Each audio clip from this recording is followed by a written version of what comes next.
Jeez.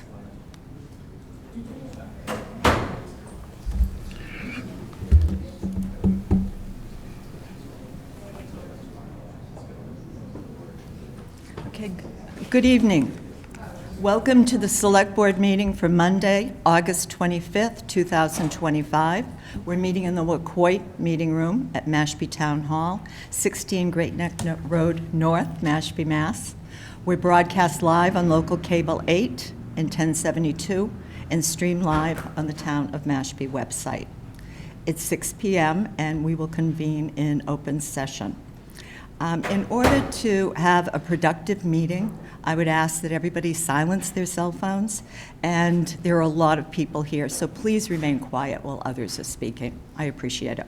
Please join me in a Pledge of Allegiance. Pledge allegiance to the flag of the United States of America, to the republic for which it stands, one nation, under God, indivisible, with liberty and justice for all. Thank you. Would you please join me in a moment of silence for all those who have died as a result of overdose, their families, friends, and all others who have been touched by substance abuse.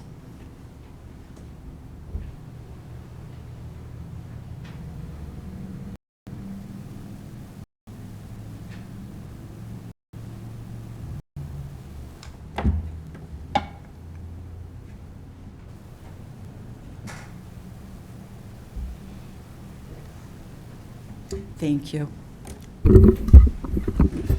First thing on our agenda is approval of minutes. I'm sure everybody's looked at them. Is there a motion to approve? Yes, so moved. Second. Any discussion? John? Yes. Mike? Yes. David? Yes. And I'm a yes. We have next listed on the agenda public comments for current agenda items. What I'm going to do is move that down just a little bit because I want us to be able to have, there are a lot of people here, and I want us to start our 6:05 public hearing on time, which is the application to reconfigure permitted aquaculture grant site 14. We'll start that in just a minute. We also have the number 2. I assume that nobody is here for the review of the recommendation for the award of the contract for drainage. Maybe we could start with that and go to 6:05 for the hearing.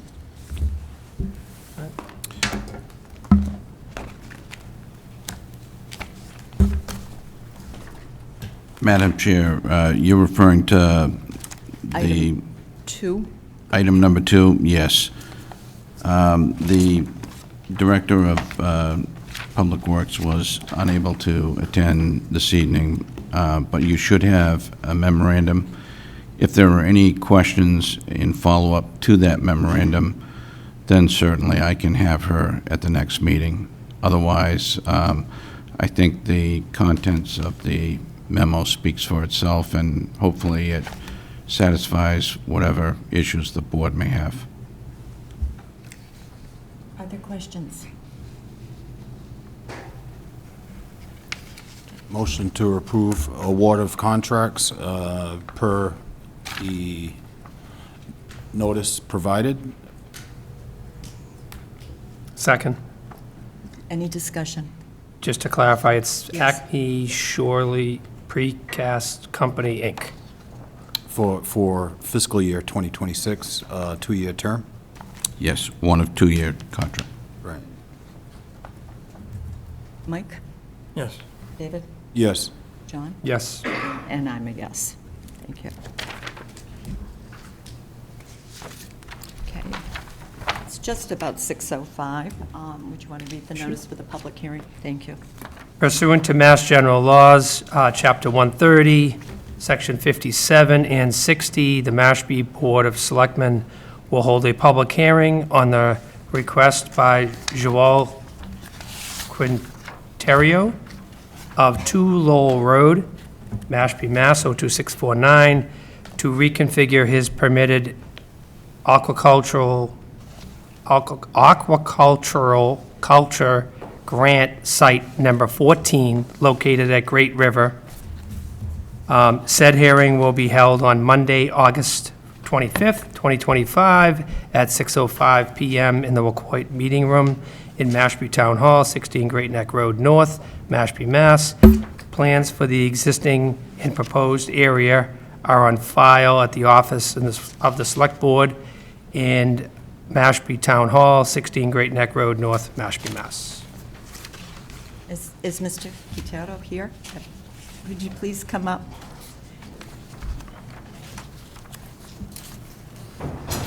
And would you start by helping me pronounce your last name? I know I didn't pronounce it. Cuterio. Quintero, thank you. And you're with Constable Avis? Yes. Want to take us through this briefly? Sure, so this is just a simple, if in your packet, you should have a picture of the old map. And you'll see that the configuration is really kind of a weird shape. And all we're trying to do here is to make it a rectangle, which makes it easier for him to line up his cages in a more even, and he can get more cages there. There's no increase in acreage and stuff. Shellfish Commission has voted to approve. Harbor Master has no issues. So it's really up to you. And then it does have to go in front of the Department of Marine Fisheries for their approval. I was amazed just by the reconfiguration, you can add an additional 80 beds. Yes, because the way that instead of having them curved and individual, now Mr. Cateria will be able to line up his cages straight all the way down and be able to produce more oysters, which in turn helps us also clean the water. It'll just, the reconfiguration, the way it is now, I have to position the cages like east and west, and it's not really ideal. By reconfiguring to this design, I can put them north and south, all the equipment, and it just makes it more efficient for me to work it, and the current just makes it better for the oysters because the river runs north and south, and the cages would be facing north and south, not east and west. Are there questions? No. I don't. John? Tracy? No. Are there questions from members of the public? Yes, Mr. Ronhock.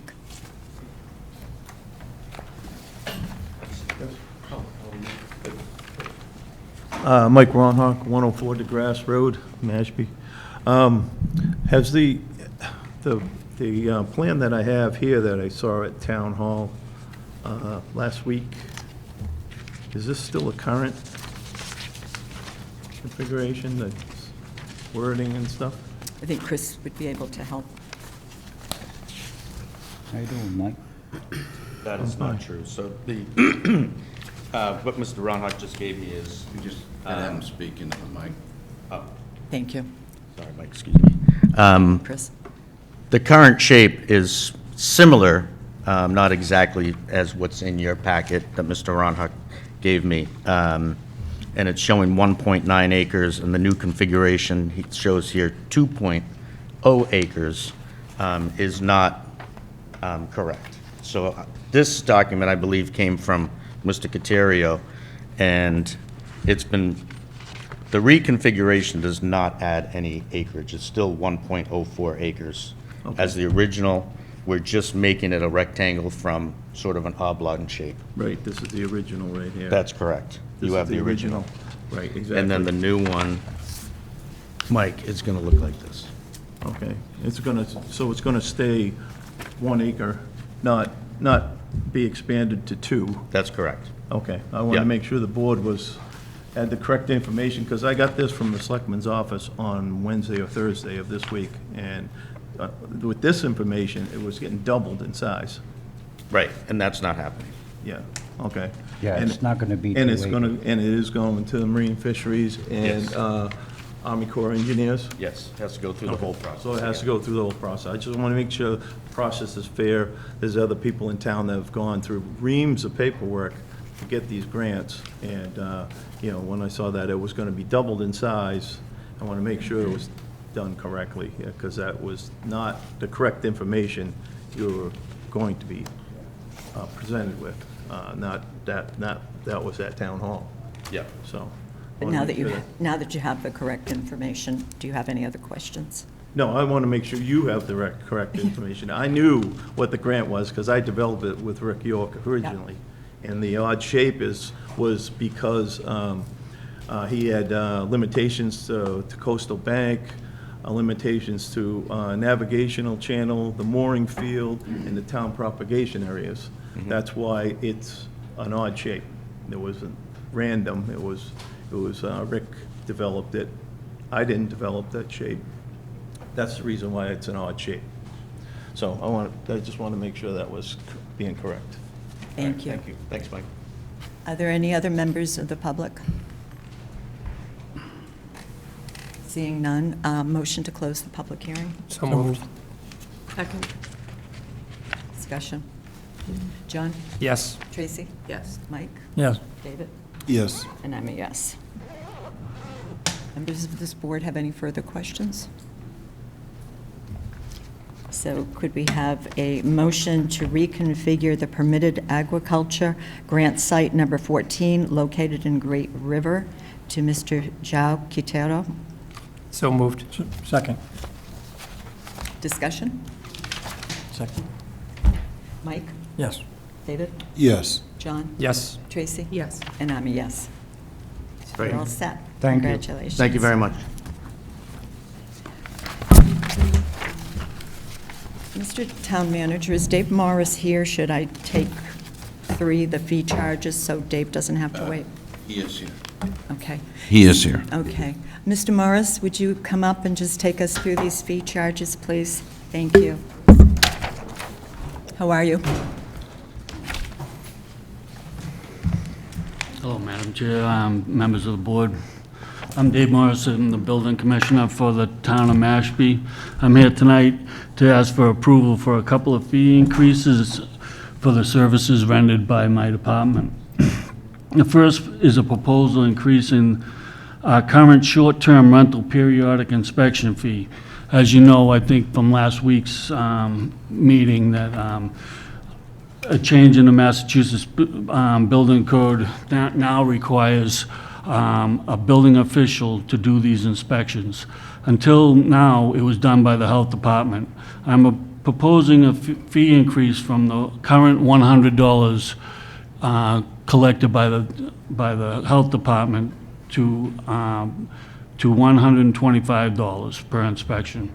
The reason for this is the reason for the increase is my department, it gets an immediate burden for over 450 to like 500 more inspections. And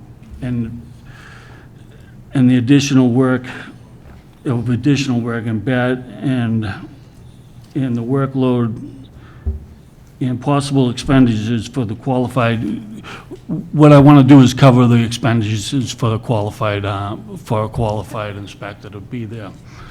The second proposal is for a $50 processing fee for the issuance of a certificate of occupancy. I don't know any town that doesn't have a fee for this document. And I just realized that our current permitized system doesn't account for these increases, numbers. It doesn't record it in our system because there isn't a dollar value put in that. I'm asking for a fee of $50 for a certificate of occupancy. And lastly, I would like to set a minimum fee throughout the services for my office to $50. We still have some miscellaneous fees that are like at $35, and some are $40. I just want to set a minimum fee of $50 across the board. I'll Questions? take any questions you might have. I just have a question on that third part. So I totally understand, the short-term rental is going from 100 to 125, Yeah, correct? Yeah. I'm good with that. The second one is the processing of occupancy permit, right? Correct, yes. And that's $50.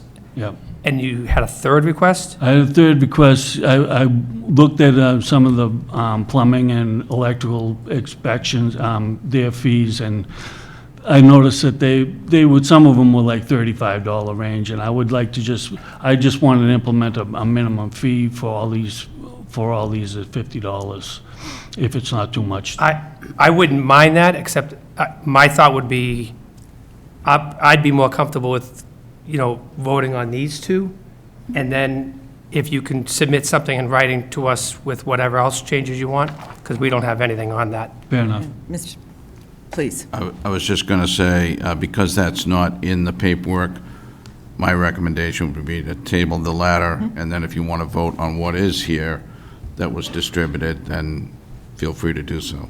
Okay. But I would definitely table that because Back with we the never That's had a fine. chance to post that. And then you can come back once we have it. Understood. Is there a motion? So, I had a, So, I apologize. Go ahead. I did have a question about the $50 fee. Go ahead.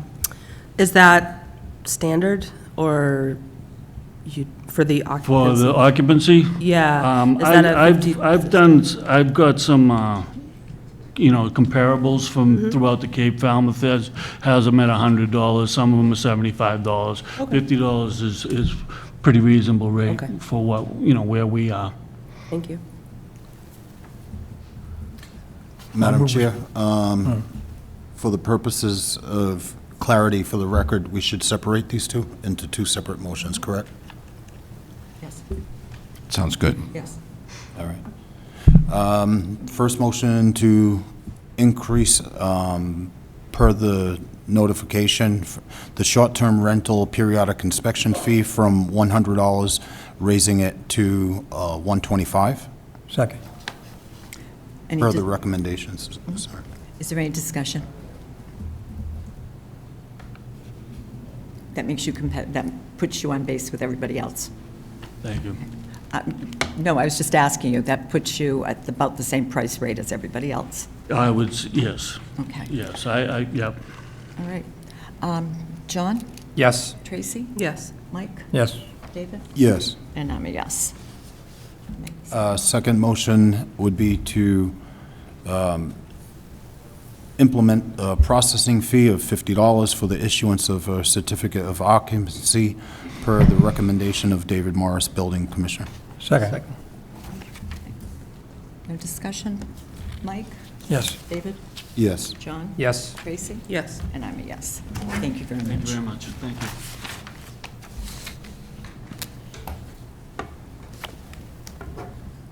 And could I have the list for public comment? Thank you. Okay, so if you wish to provide public comment and haven't added your name, I'll have you come up and do that. I'll give it to the recording secretary. I'll recognize you in the order you've signed in, and at that point, please come up to the microphone, state your name, the name of the street on which you live. You'll have 3 minutes, because we have a full house, to provide public comment. I think it's important to say that the Select Board doesn't respond to public comment, but we'll take each of your comments into consideration.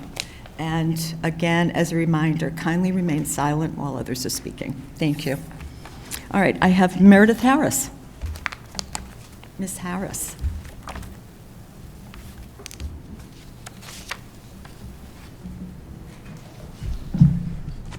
Hi, good evening. Meredith Harris, Main Street, Mashpee. Although I'm a member of the Sewer Commission, I'm speaking as a private citizen.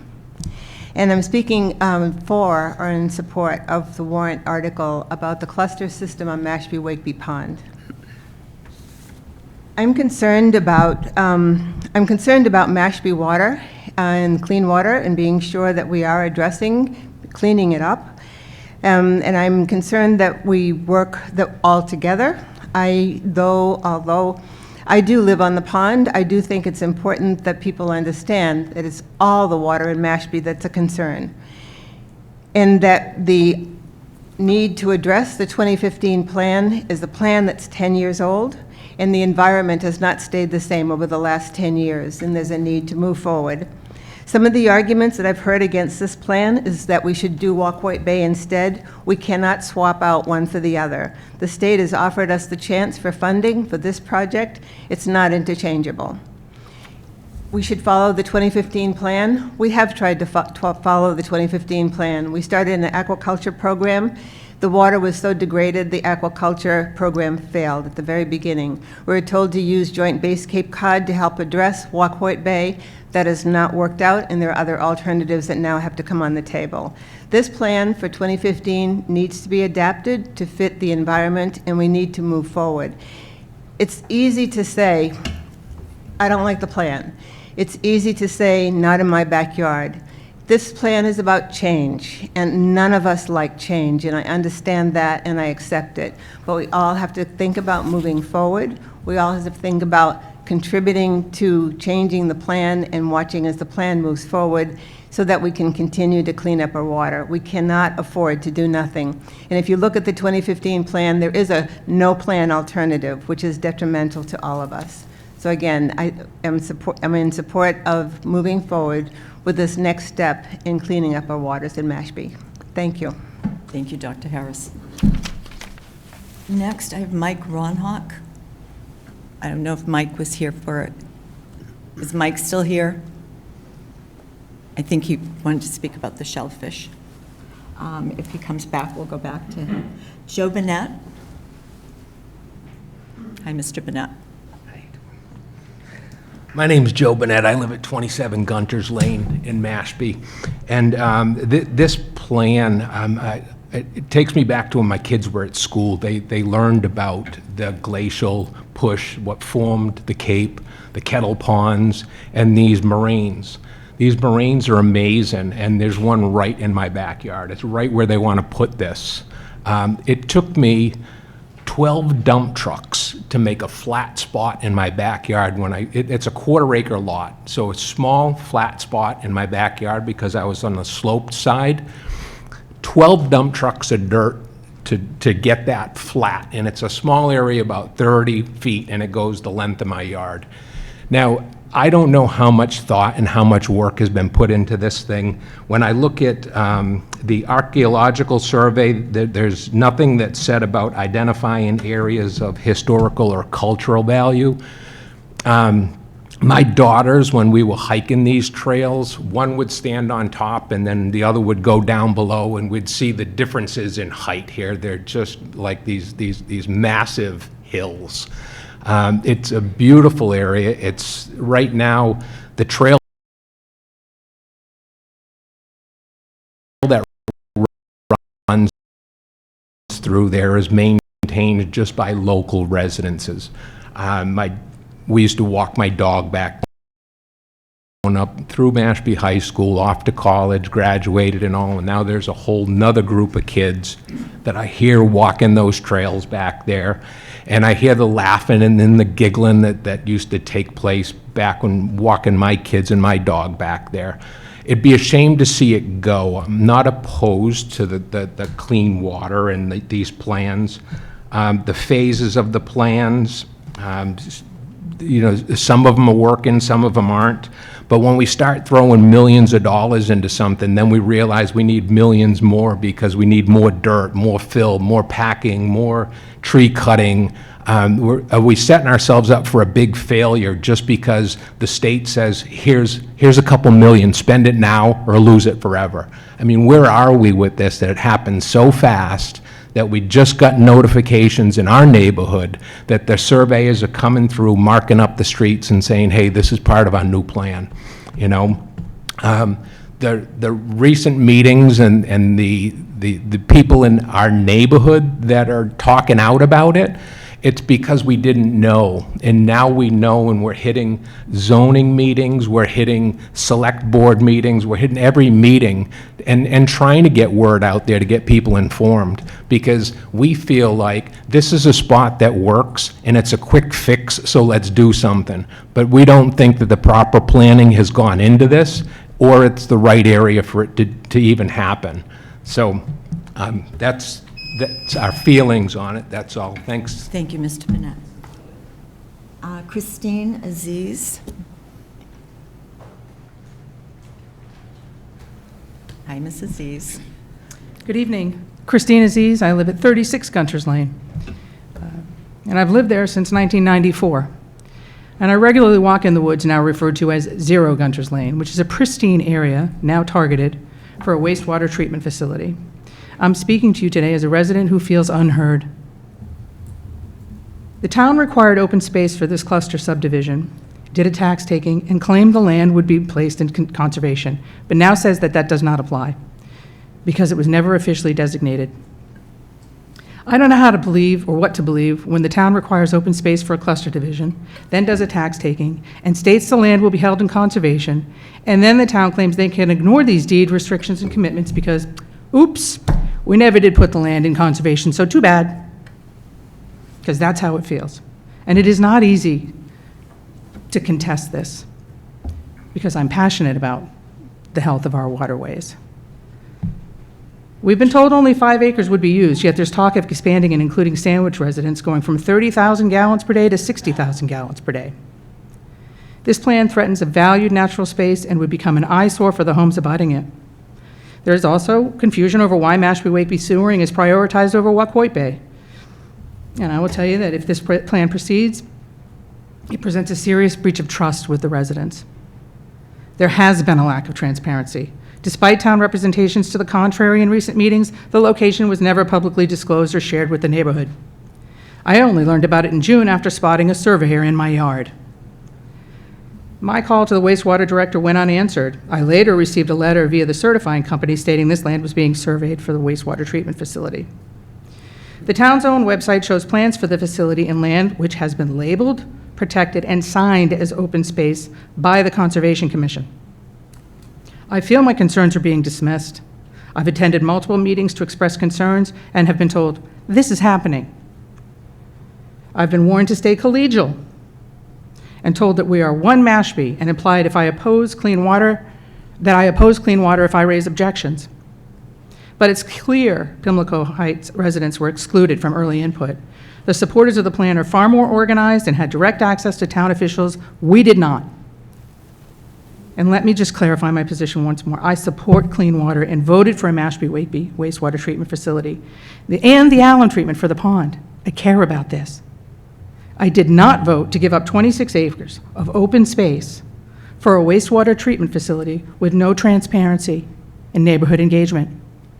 And my request to you today, I'll be direct, table this warrant indefinitely until full public outreach is done and alternative sites are properly explored with real input from affected residents. I want to thank you for your time. Thank you, Mrs. Aziz. Kaylin Thomas, please.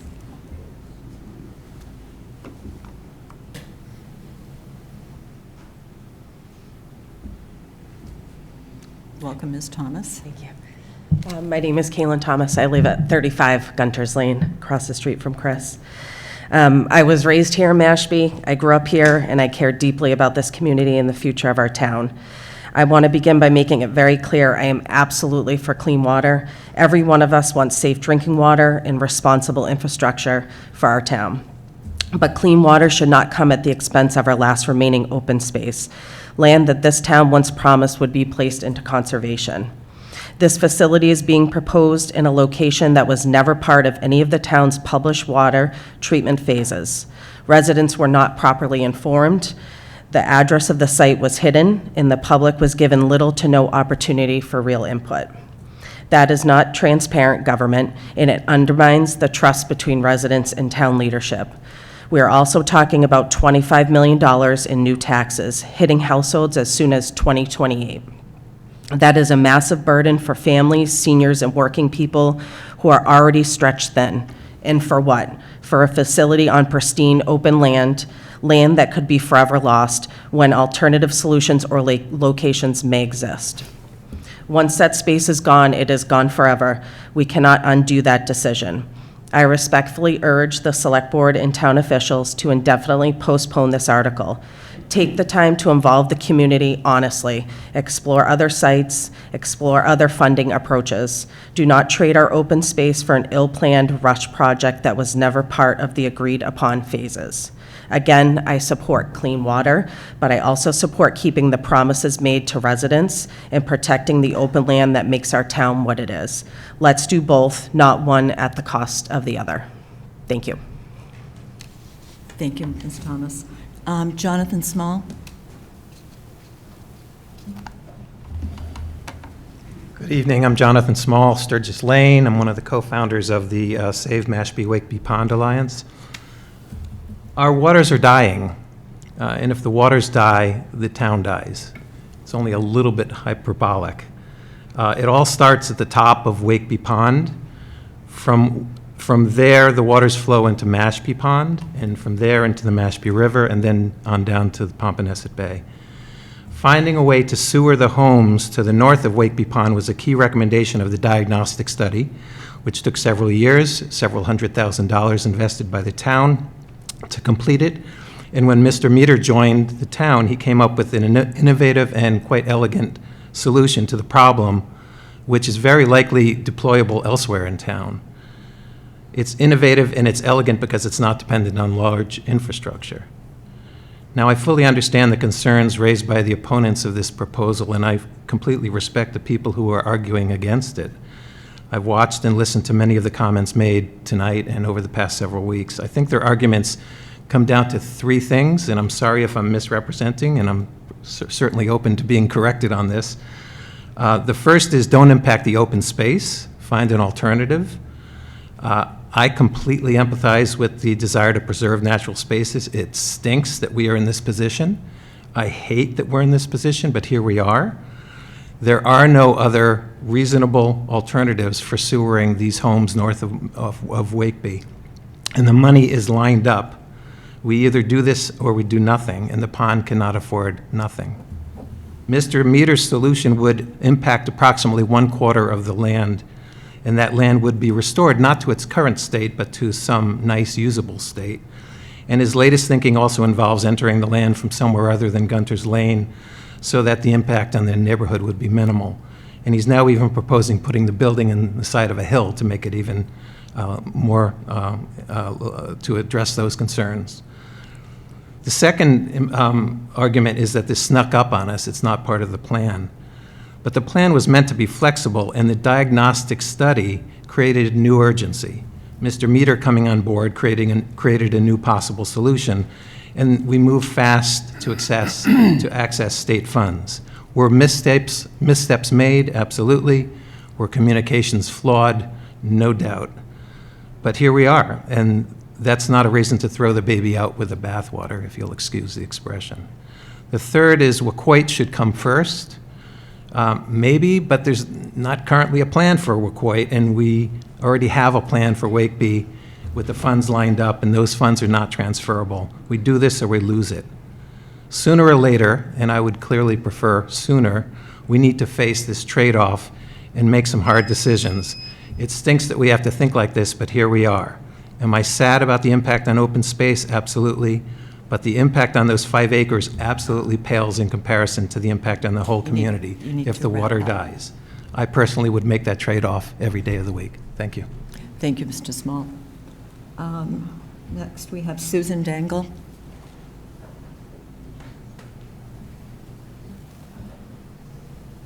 Hello. Good evening, Susan Dangle, Cotuit Road. I'm also on the newly founded Freshwater Ponds Committee, but tonight I'm speaking to you as Susan Dangle, resident and president of Save Mashpee Wakeby Pond Alliance. I think that Jonathan really capsulized the feeling of our board that has been working for 5 years to save Mashpee Wakeby Pond. But I wanted to highlight a couple of things, just in addition. I agree with everything he said, but things that I've heard over the last few days and weeks and tonight, this adaptive plan that we have, this wastewater treatment comprehensive water plan that we have, first in July 17th of 2023, we sat here with 9 options to choose from to change that plan, because we had to go in a different direction than what was originally thought. Most of the people in this room were here, and we chose one of them. In that plan were 45 homes, part of Phase 1A. Phase 1A has been expanded to 100 homes, but that cost for Phase 1A was $17 million for 45 homes. Now that they've done 100, they were able to bring it down by $5.5 million. We found that out at the Maytown meeting, but still, it's on par with the kind of fees that are associated with the project north of Wigby. The homes on Pimlico Pond are extremely difficult to sewer, and that's going to be part of the reason for the high cost. I too have been on Mashpee-Wigby Pond for decades. I remember a clear pond. I remember people coming down with dogs, jumping in, going after tennis balls. I remember no green in the water. I've never heard of cyanobacteria. But now we're told that we have to keep our dogs out or they could die. And that's a fact. We also have dead fish washing up on shore. That's been over 2 or 3 times that we've had cyanobacteria. So our water is dirty. Our water needs help. The entire town's water needs help. And if you look at the areas that are in challenge for Wacoit Bay, there's an awful lot of open space. There's an awful lot of forested area. We're going to have to make hard decisions. And this one, while it is hard and we are going to disrupt some land, my understanding from Mr. Collins is that it will be declared conservation land afterward, and the land will be usable. It could, Jared has said many times, it could be the area that will have the system underground could be a field, a playground, or some kind of other alternative in like a meadow or something that would be helpful. So I'm done because, thank you very much. Thank you. Mary Adams, Alexak.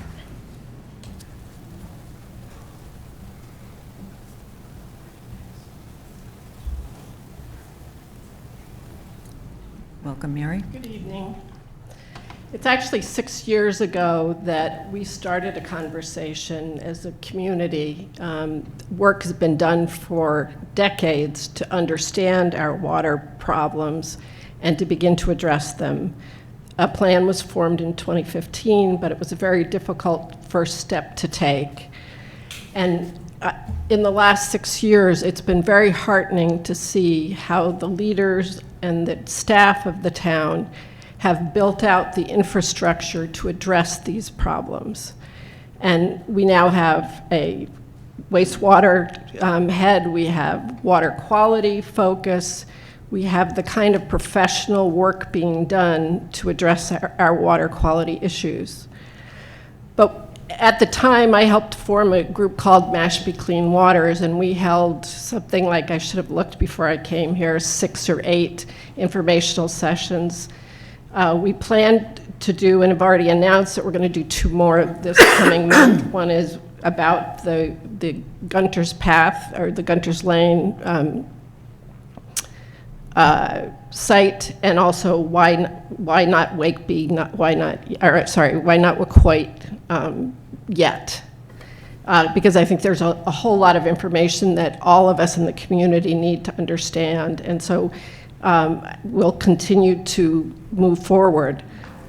But this particular project addresses the issue of phosphorus, and I want to make clear because we studied a lot. There were a dozen people who spend hours developing the knowledge that we shared with folks about our water quality issues. And if you go to that original plan from 2015, I did it just the other day, there are 3 mentions of phosphorus in that plan. And all 3 of those mentions say we need to start registering this. And we need to start measuring it, and it has to be considered in the future. Well, nobody anticipated in 2015 that this would be the kind of problem that it's become. And now this plant will address both phosphorus and nitrogen, which was the original problem that was addressed in 2015. It also is a really innovative solution that could be a wonderful approach for a lot of the hard-to-sewer places in Mashpee where we could take clusters of homes that don't have access, and it would take a lot of money and distance to pump up the waste up to a larger water treatment plant. So I think we have to, we don't rubber stamp the town, the work being done by the consultants, by the staff, by the leaders, but we owe it to the town to accept and support clean waters, both fresh waters and salt waters, and I ask you to support this particular project with an eye to the long term. There's going to be a lot more to come of other kinds of projects. Thank you. Thank you very much. Lynn Barbie?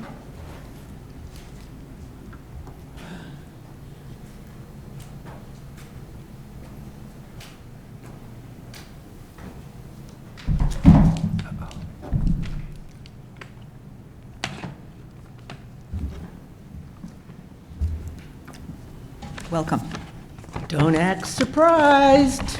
Could you just state your name Lynn and your Barbie, address for the record, please? 73 Surf Drive. Thank you. We have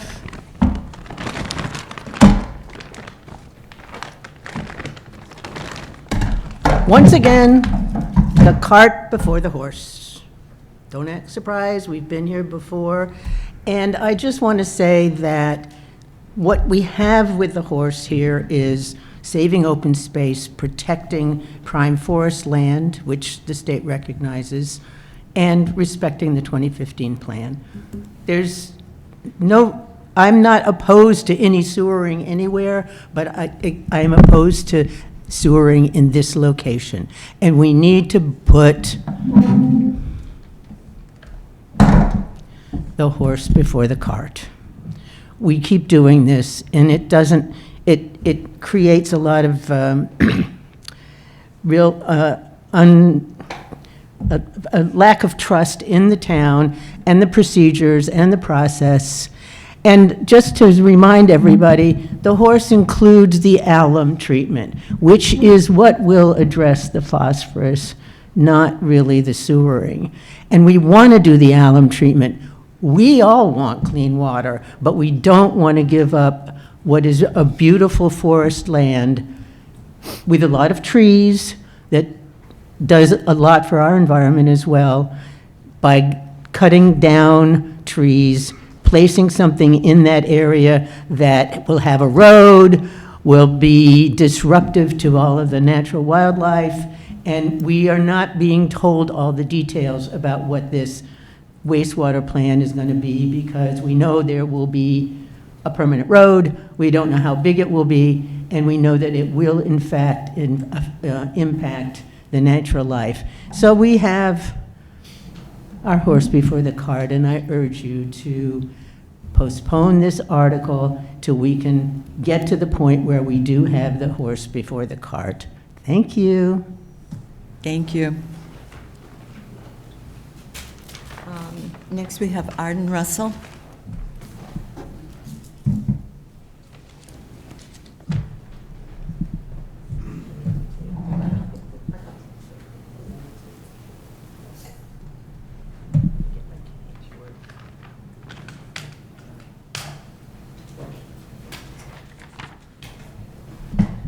Hi, Arden Russell, Sturgis Lane.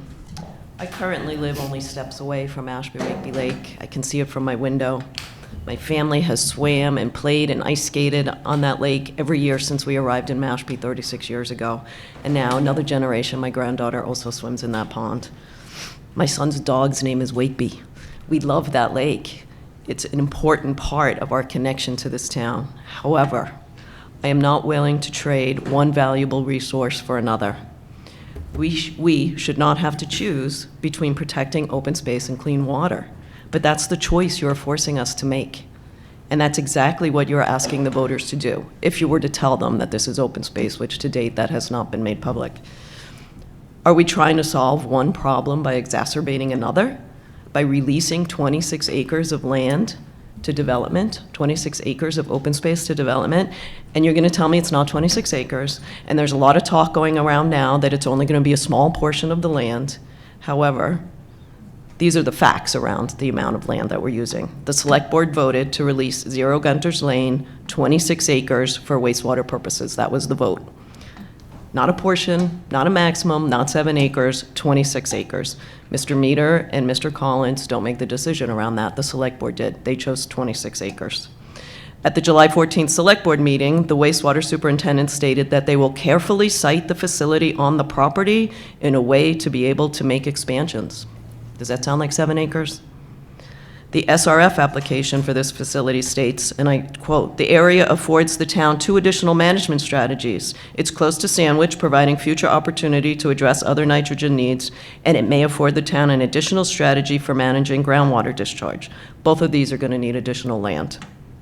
It's absolutely disingenuous to say this is only a 7-acre parcel to be used. There's no reason to believe that. The select board action, the wastewater superintendent, the engineers, and the SRF application all contradict that statement. I too am asking you to postpone this article until we can develop a better solution for this. Thank you. Thank you. And let's see, Irene Chekovich.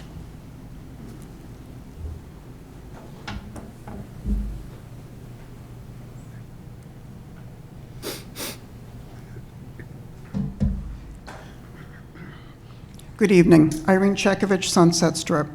First, let me say that I am opposed to the Mashpee-Wakeby cluster system in terms of the timing of this project, the chosen location of the treatment facility, and the lack of transparency until recently regarding the public notice of that site's location.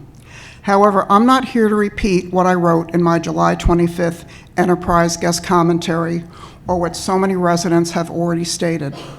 Instead, I'm here tonight to talk with you about what I experienced last week at the public and televised Sewer Commission meeting. I went there to hear the update on 0 Gunter's Lane. But in addition, what I heard was a scolding for not working together, which I found to be absurd, since the time for working together should have been 12 months ago, when I believe the 0 Gunter's Lane address should have been shared with the public. Moreover, I heard a lecture clearly implying that if you're against this project, you're against clean water, and you're even against the sewer project moving forward. Anyone who knows me knows that these implied allegations are absolutely untrue where I am concerned. For the last 8 years, I've devoted myself to all things environmental, including advocating for clean water in all of our ponds, bays, and rivers. I'm a member of the new Freshwater Ponds Committee, as well as a community partner for the Mashpee River Restoration Project, and I've fully supported all sewer projects up to this point. Plus, for years, I've even financially supported organizations like Save Mashpee-Wakeby Pond Alliance and Citizens for the Protection of Wacoit Bay because I respect their work and I value projects on which we have collaborated. So last Thursday, for a sewer commissioner publicly to imply that anyone opposed to this project is not willing to work on finding solutions, and that our opposition to this one project means we're against both clean water and sewering, that was not only ludicrous, but honestly, it was insulting. There are many sound reasons why I myself and others are opposed to what I believe is a non-transparent and mismanaged project, and one that should not be inserted in front of remediation for Wacoit Bay. So at a minimum, I would greatly appreciate it if our motives are not misrepresented, either in future town meetings or upcoming information sessions. Given the fact that sewer commissioners themselves are not all in agreement about the value of this cluster system, why wouldn't town residents also be split? And lastly, on a personal note, I deeply regret that valued colleagues and I are on opposite sides of this highly divisive issue, but I respect the fact that Each of us is fighting for what we believe is right. Regardless of which way this project goes, I'm hopeful that we can put these differences aside while continuing to work together on shared objectives. For myself, I certainly am eager to do that, so the ball will be in their court. Thank you. Thank you. Rich Reed, please.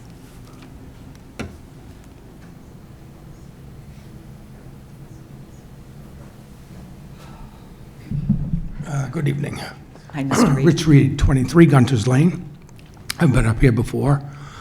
I fully support all of my colleagues back here. They do more work on this than I have. And that's because I just found out about this just a few weeks ago.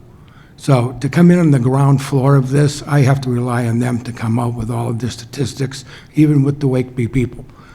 I am not against clean water, that's for sure.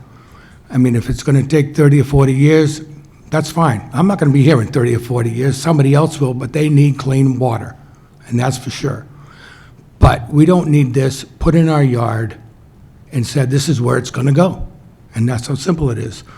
When you bring these trucks in, whether it's down Gunter's Lane or down Peter's Path, where's the staging area for all this going to be? Is it going to be massive trucks? Look at what the dump site was like. Those trucks were everywhere.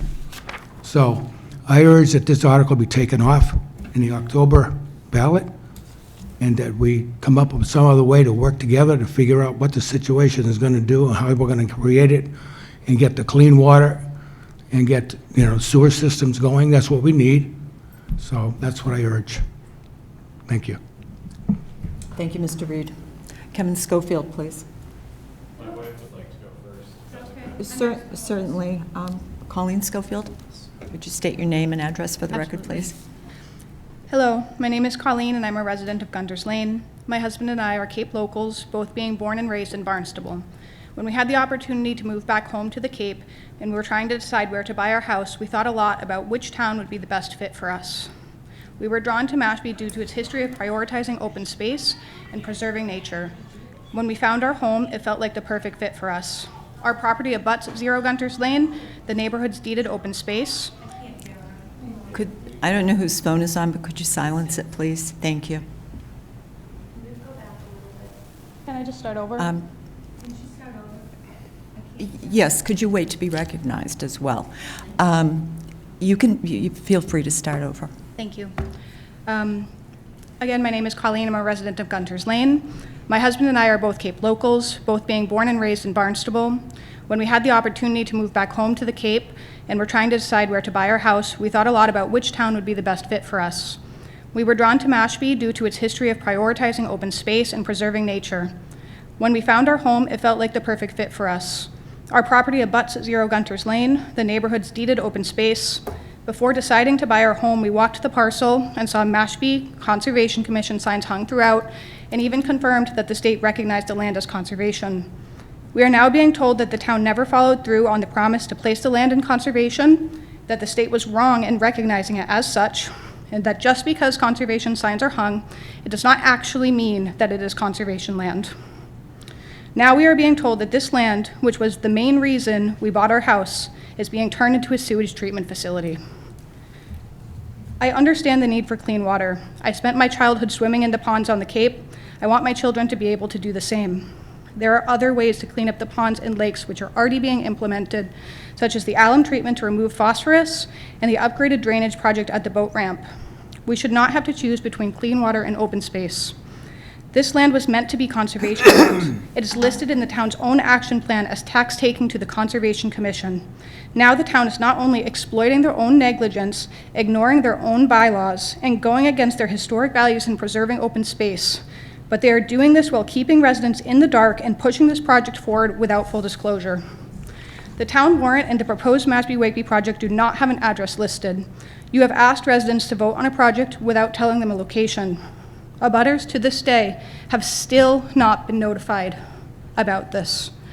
The town manager has said that this has been a clear and transparent project. What is clear and transparent about no disclosure? The only place that the address is actually listed is on the SRF application, which was not public and filed in 2024. If the town has known the location for this long, why has this been hidden from the public? I'm truly worried about the precedent this project is setting. I was told by the Sewer Commission that any cluster development deeded open space can be redeveloped as long as 30 years have passed. They are actually considering doing this in other neighborhoods. This town used to advocate for open space. Your own bylaws state cluster development deeded open space is permanently restricted, and that land should be kept in its undisturbed natural state. This precedent, the precedent this project sets is that cluster development open space can be redeveloped after 30 years because the deed restrictions have expired. If the restrictions expire, what is to stop a developer from building more homes on land like this after 30 years? We were so excited to join this community.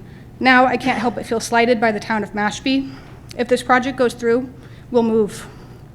Just because a project can be done doesn't make it the right thing to do. Thank you for your time. Thank you. Mr. Schofield, would you like to speak? I'll hand it out after.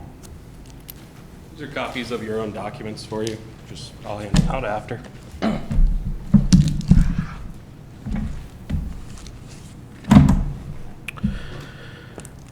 Good evening.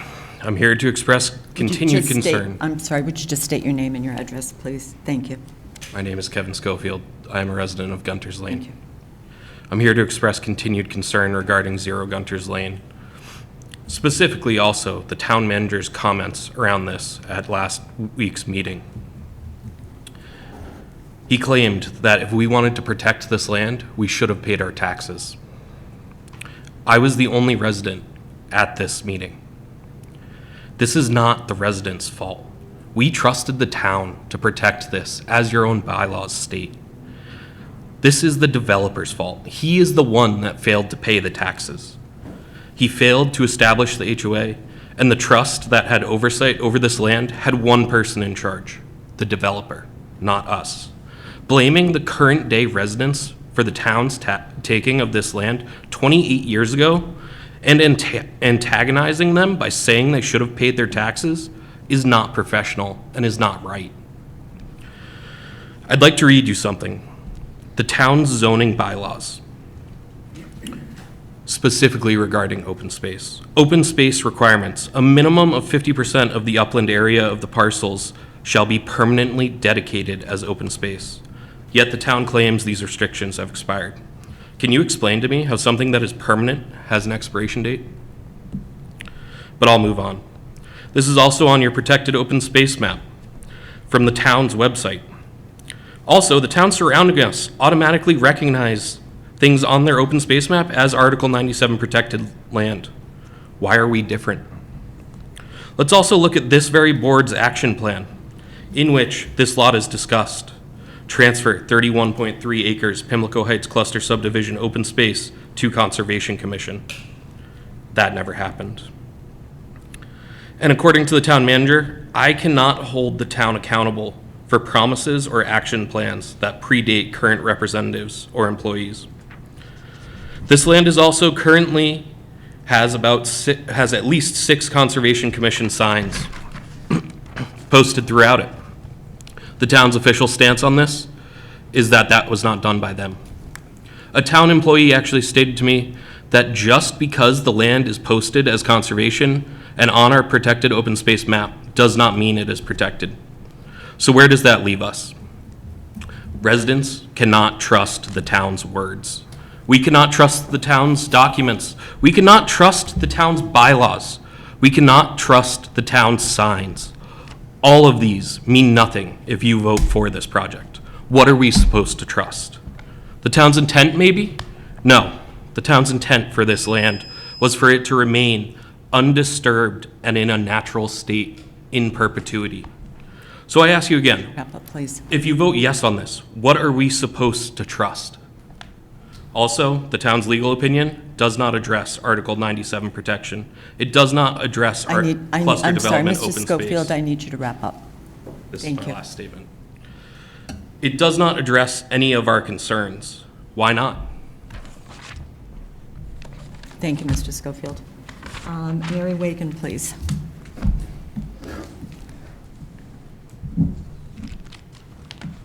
Are you interested in the documents? You can leave them with the assistant town manager, and he'll distribute them later. Thank you. Would you just state your name and address for the record? Just going to get up to the mic, I know. Okay, so anyways, my name is Mary Wagan. I live at 35 Shunit Road. I've been a member of various town boards and committees for almost 20 years, and never have I been so concerned about a warrant article as I am about Article number 4. Article number 4 will result in the destruction of pristine open space, construct a wastewater treatment system in its place, and in my humble opinion, this system is not necessary and a complete waste of taxpayer money.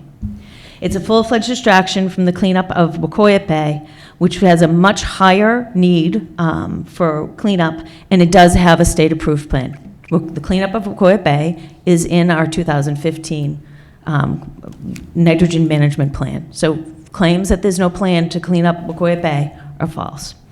The proposed site for this system is 0 Gunter's Lane.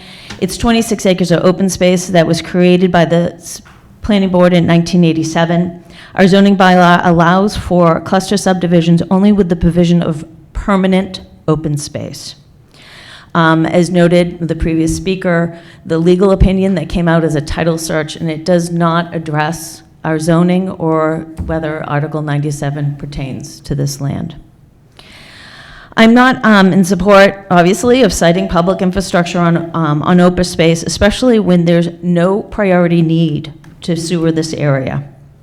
A significant portion of the nitrogen entering Mashpee-Wakeby Pond is attenuated naturally by the pond's ecological system. This is in the 2007 needs assessment.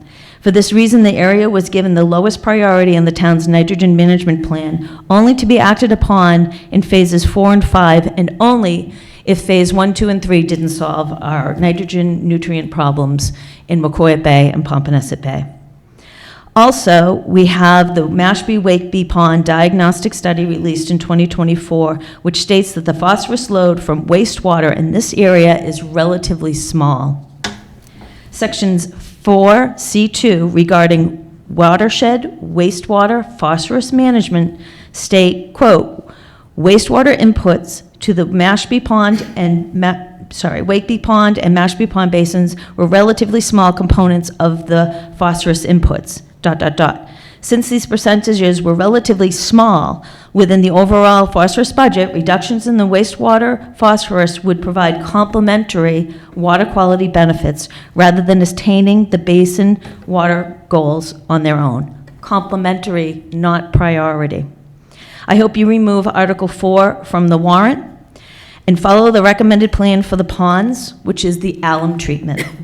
I attended the Sewer Commission last week.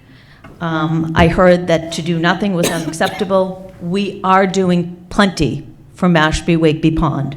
You asked for a diagnostic study, we gave it to you.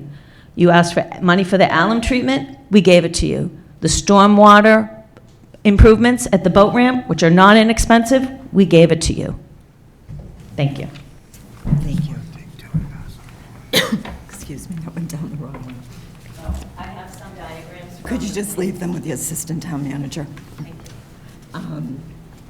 Was there anybody else here who intended to give public comment that didn't get on the list?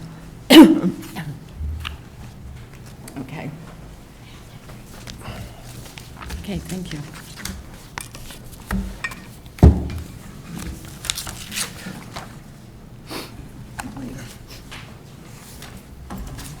Give the agenda. Thank you. I have these. I've got these. Okay. Excuse my voice, that water went down the wrong way.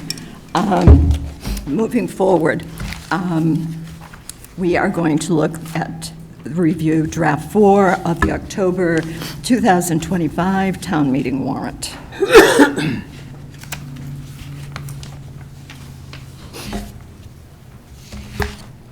Okay, and on the warrant, we have Articles 4, I believe, 5, 6, 8. We were going to get 10 redlined, I think, and Article 12.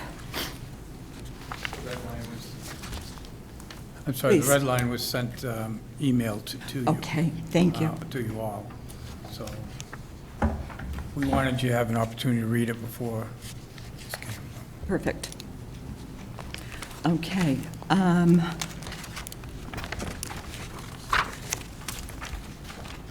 So I'm looking at Article 4.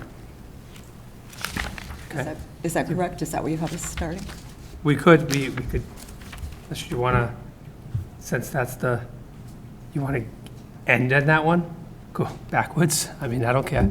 It's your choice. You're the chair. It's the first one here. I think we All should right. I think we should move to it. So, We do have the fire chief and the deputy fire chief here for are here, inclusion. great, let's move to that first. Thank you for that. Do we want, What's that? do we want them to come up?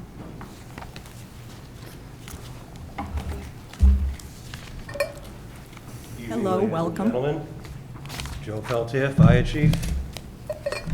Kevin Ramsey, Deputy Fire Chief. So I think you have before you the article that we're looking for some equipment. Been down a little bit of a road through CIP initially because the cost was over $25K. Then we had a meeting with FinCom, and after FinCom, we ended up with the town manager to what this article says now, which is basically appropriate these funds out of the 2026 fiscal year, not the 2027 CIP. Any questions that what you read or want to facilitate what this, because Brennan was my EMS officer for years, and he dealt with the Stryker company and for the last 3 years and sort of put this plan together. It's all about saving money for the town of Mashpee. So if I could, Madam Chair. Please. The items that you will be hearing about were going to be purchased through ambulance receipts, and I believe fiscal year '27. So this is accelerating it. There is a cost savings attached, that's why it's before you. The only thing that I changed in regards to this language is it can't be fiscal year '27. We got to pay for it in fiscal year '26 if we're receiving them in fiscal year '26, which we would. But I will let the chief and the deputy chief explain the cost savings as it relates to the issues at hand. You want to go? Sure. I'm not sure how much background information has been forwarded to you guys at this particular point, but I do have what was brought to the CIP and also to the FinCom, if you'd like to see it real quick. It's got numbers and cost savings and things of that nature.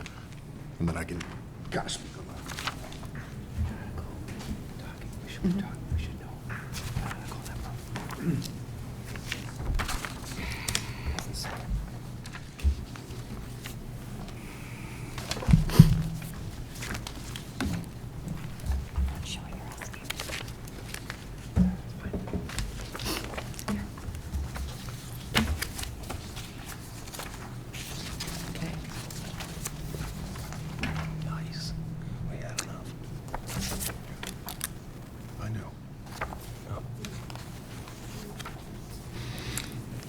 I know I was at the capital improvement program meeting, and this is essentially using the ambulance funds to buy this equipment now because it's at a tremendous savings, I believe. Am I correct?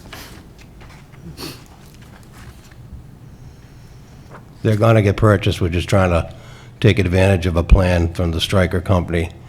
And Brendan, my deputy here, has a past history of sales, and he saw an opportunity, he took it, and we have also the plan to put the 4th ambulance on the road with this equipment.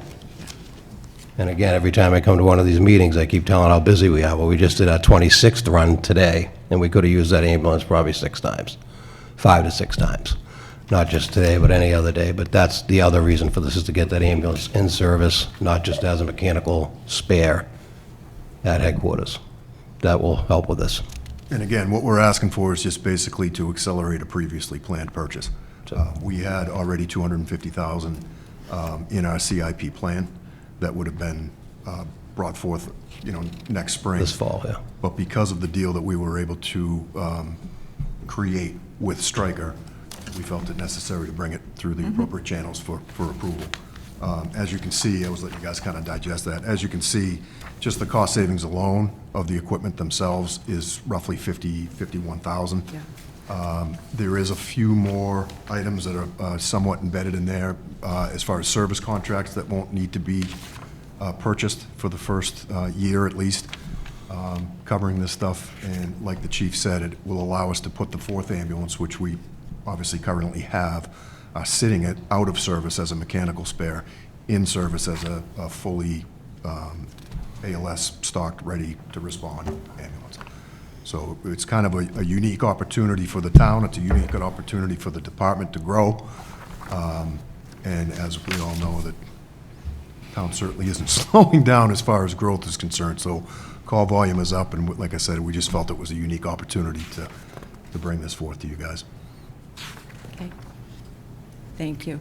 And if I understand correctly, the clerk was just asking me about what number this would be. It would be special town meeting, Yes. Article 1? Well, no, it would be on the town meeting, but It's I don't on know there, which okay. article it is. Yeah, the article hasn't been determined because we haven't placed it. So once Gotcha. you agree to put it on there, and if you take any others off or on, we will Perfect. rearrange the numbers, but, You good with that? So you need a motion to add it to the articles, and then, and then we have to motion to approve and recommend. exactly. Do you want to make a motion? Or do you have questions? So, yeah, no, that was what I was mentioning, questioning. So, And just for clarity, my understanding is as long as we've paid this by June 30th, 2026, we're all set. Yes. So we got plenty of time. It's not like there's an urgent rush, but obviously, we want to make the commitment in order to get the deal. That's the bottom line. One of the primary compelling reasons for me was getting that 4th ambulance going because of 2 reasons. Number 1, because of the calls for service, and number 2, if one ambulance goes down, and we are now down to the 3, God forbid, should one be involved in any other incidents, we don't want to be any further down than that number. Correct. Tracy? Yeah, I just had a question, and just to confirm, these were already in the plans, all of these purchases just for the following fiscal year, but for the over $50,000 in savings, the purchase would be now, but the items were already going to be purchased. Correct. They were on the CIP for the spring. What this particular deal that's in front of you allows us to do is to add the 4th piece, which is the 4th monitor and the 4th Lucas machine. For those of you that aren't familiar with what a Lucas machine, it's an automatic CPR machine that we have on the other 3 ambulances. The reason for that, and the sole reason for that, is because the current monitors that we have an end of life of 2027. So, Okay. planning the purchase for next year allows us to stay on that. By accelerating the purchase, we were able to go from a trade-in value of $5,000 per monitor to $16,000 per monitor, which in itself basically pays for that 4th monitor. So that was kind of the unique situation. Thank you. My salesman. Are there other questions? I do not. Do you want to make a motion? see, I can make the motion, I just want to make sure that this revision is correct. Okay. And you would vote to add. Yeah, right. So. Right now, it doesn't Gotcha. exist. So I'd like to make a motion to add this to the warrant articles, and is to see if the town will vote to appropriate and transfer the sum of $221,831.92 from the ambulance receipts reserved for appropriation amount to the fire department capital account to purchase 4 LifePak 35 devices and 1 Lucas CPR device for the fire department, or take any other action relating thereto. Second. Second. Discussion? John? Yes. Tracy? Yes. Mike? Yes. David? Yes. And I'm a yes. And now, if you're okay, I'd like to, a motion to approve and recommend. Second.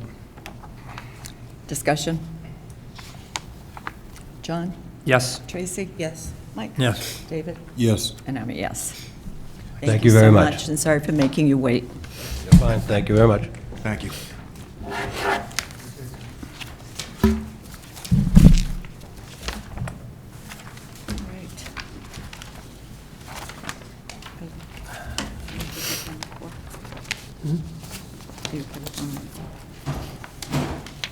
Okay. So review of draft 4 of the 2025 town meeting warrant. We continue.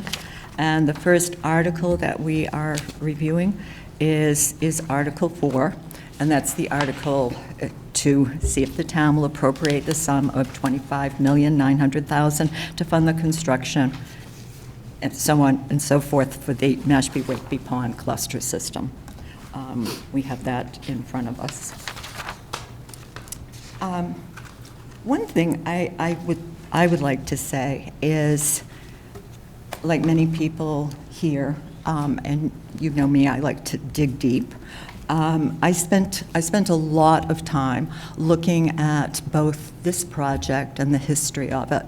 And I think I've been at all the public meetings, or most of them, at which this has been discussed. So I wasn't confused about the project. With regard to the location, there's been a map that's been out and been shown publicly several times, many times, I think, that shows the lots north of Mashpee-Wakeby Pond. There are, I believe, 3 lots there. 2 of them have wellheads. This lot was identified, and one's Article 97, I think, and the other has wellheads. So as I think about our town manager and our staff, you know, they've made this information available. They've shown maps of the area. You know, they have stated 0 Gunter's Lane? You know, possibly. But I have to say, with regard to the town manager, town leadership, and town staff, I've been at everything, and I've seen absolutely no attempt to mislead. So I wanted to mention that. I also think it's important to look at, there's some question about Wacoit Bay, and has this sprung ahead of Wacoit Bay? People who are in the room and people who are at the town meeting know that we couldn't find sufficient recharge area for Wacoit Bay. At Maytown meeting, voters approved, and then we approved on the ballot $200,000 for Wacoit Bay to identify an appropriate site that has recharge. What's happened in the past few years is the Department of Environmental Protection has tightened up its regulations. Makes sense. They're trying to protect other surface water and our drinking water from recharge. Nobody wants effluent in their drinking water. So Wacoit became a difficult place to site a system. What I've understood from town staff is that's compounded by a PFAS plume that has moved. So there is the study that's underway right now to site a treatment plant with sufficient recharge. And as you know, recharge is a problem everywhere. Falmouth has so little recharge, they're building a pipe out into Nantucket Sound. But that's in the works. There's also, it's about I don't have notes in front of me, about $12.5 million that the Capital Improvement Program approved for Wacoit Bay to go on for the Maytown meeting for design, and for design with sledge removal. There's approximately it's over 128 million, but I don't remember the exact figure, that the capital improvement plan approved to go on the subsequent town meeting. So I just want us not to lose sight of the fact that everybody here is concerned about Wacoit Bay. We're working hard to make a difference for Wacoit Bay.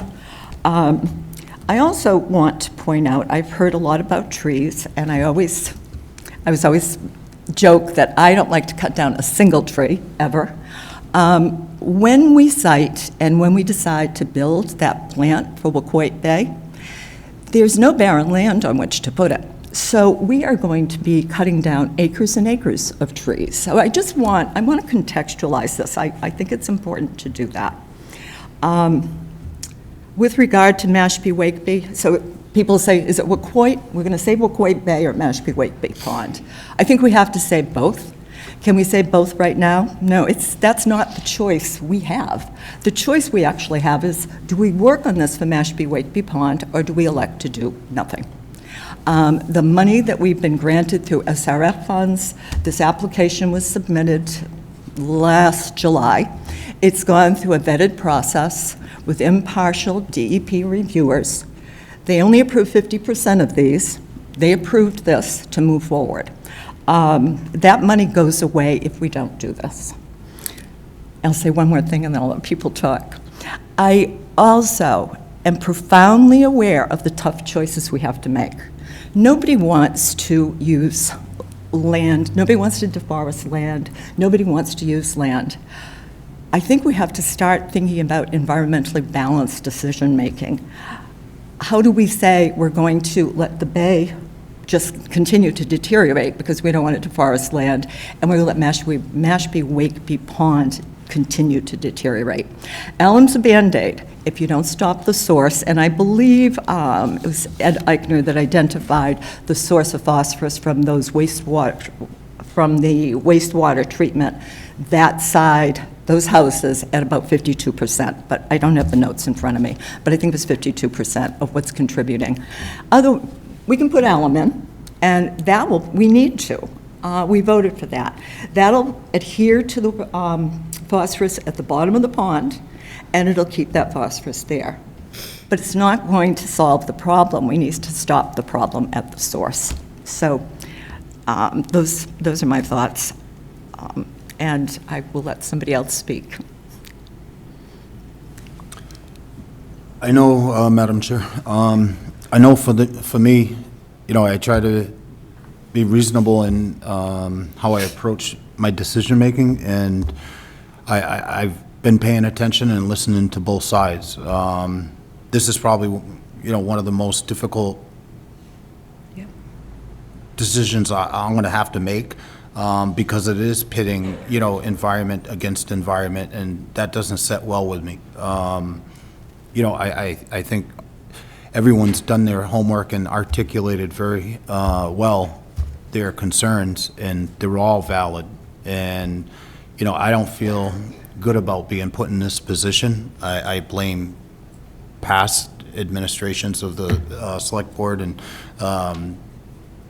the town, and egregiously building out the town as much as they did, especially around our waters. And, you know, that's something that's been an issue for a long time.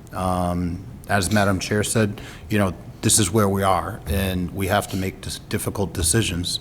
I just want to stress that this one doesn't come lightly.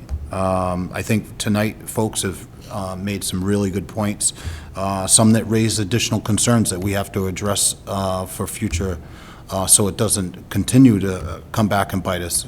You know, for the folks that mentioned the legal opinion not factoring in the our own zoning laws and conditional approvals, that's a concern. I think we need to do something as a select board to address that for the future. I think that when we hear conditional approvals attached to subdivisions, that it's our interpretation that the spirit and intent is that it is in perpetuity. I'm kind of taken aback by the fact that it's not, or there's another step that needs to be done for it to be in perpetuity, that, or we drop the ball on associating a CR2 open space conditional approvals associated with subdivisions. You know, these are all all things that make it very difficult for me, and I think I can't address in this situation, but I'd like to ensure that we take steps to ensure they don't happen in the future as a board. I've talked enough. I'll let others. I guess wasn't there some concern or some interest in finding out if Sandwich was going to participate in some of this process? Do we know where we are with that at all? We do not at this point. I don't want to misrepresent time. I was looking through notes, and Sandwich's engineering company and GHD were to start some conversations this winter.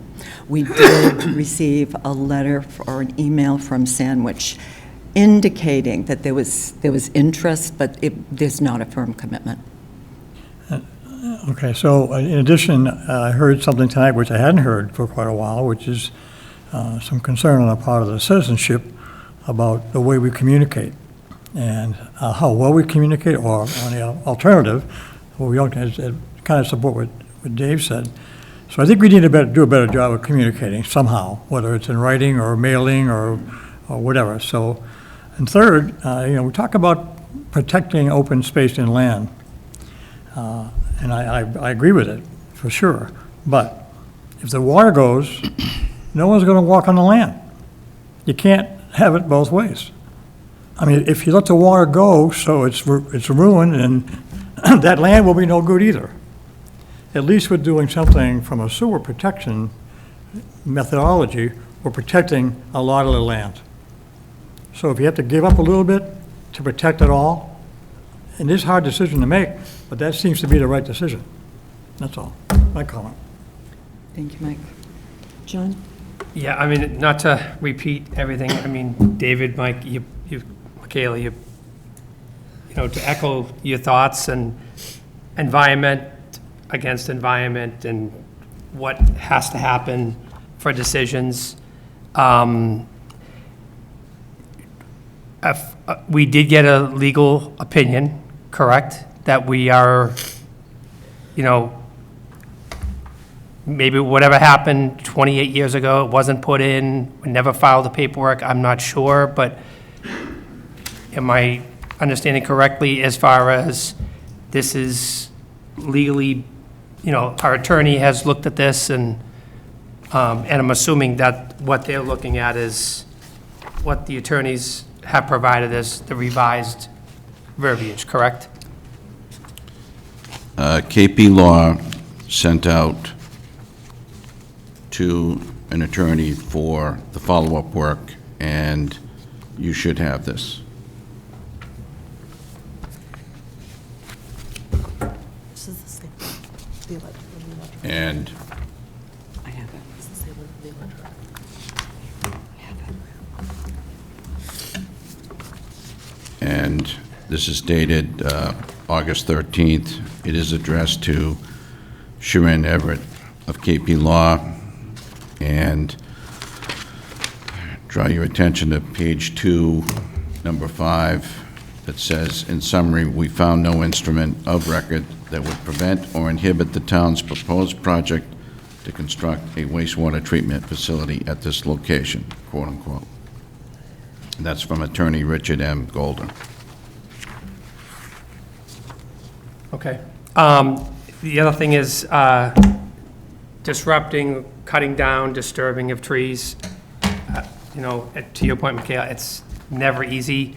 I do hope, I know we, if this does pass, it's, similar to a housing development plan. I hope it's not just a clear cut. I hope it's they, utilize what they have to accomplish what they need to, to accomplish. I would like to see, I heard a lot of comments, and as far as transparency, I don't think that anything was deliberate, but as far as transparency, as far as address, I'm a big visual aid person, so I'd like to see, specifically Article 4 with a very simple map explaining this is the, this is the site that with the lot that we're talking about. These are the residents, and it can be simple, a very simple, like, block map, which anybody can look at and say, okay, visually, I understand what's being done here.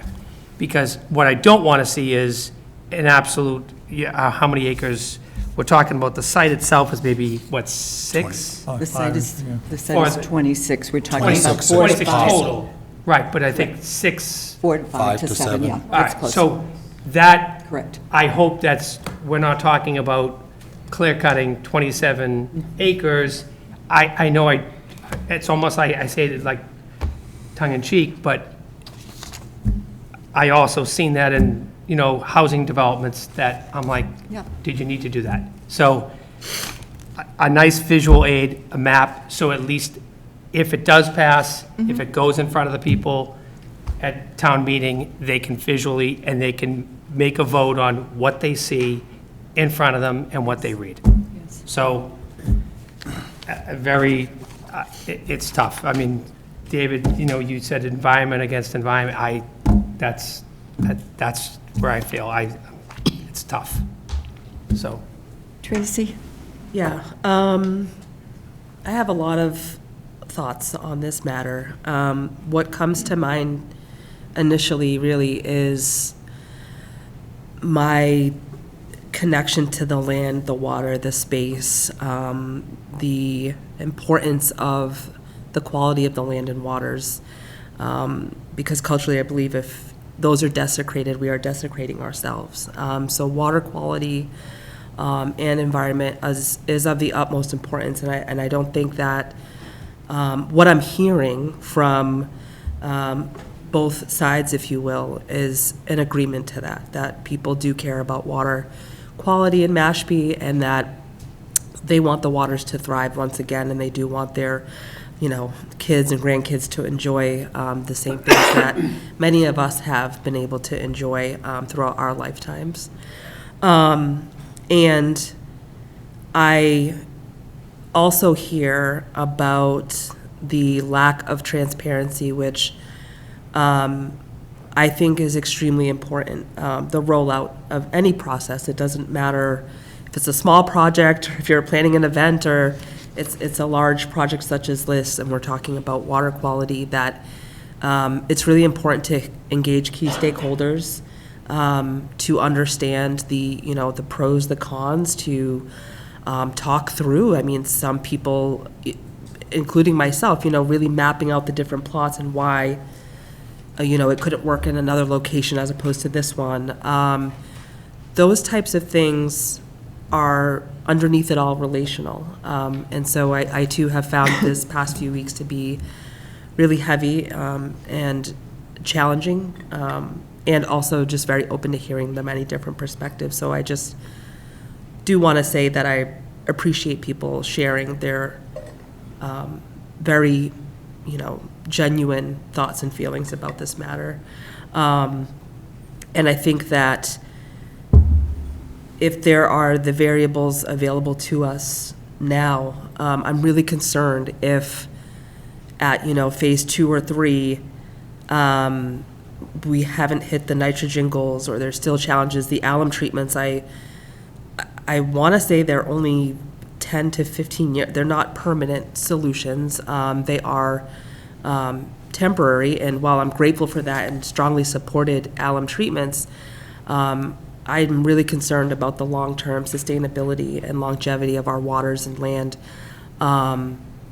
which are just of the utmost importance to myself and where I come from, and especially as a Wampanoag woman, really. And that's what I really wanted to say. I really want to plus one what John had to say. I do feel that when people are making decisions, they need to have all of the details in front of them to make informed decisions. Whether they support or do not support something, they should know visually, they should understand what it means if they vote yes for something, what it means if they vote no for something. So I would really be in support of something additional that goes with this article, because the people are right. The last article did not include the address, and I'm really not sure where that ball was dropped and how those decisions were made, that possibly wheels in motion before I joined Select Board.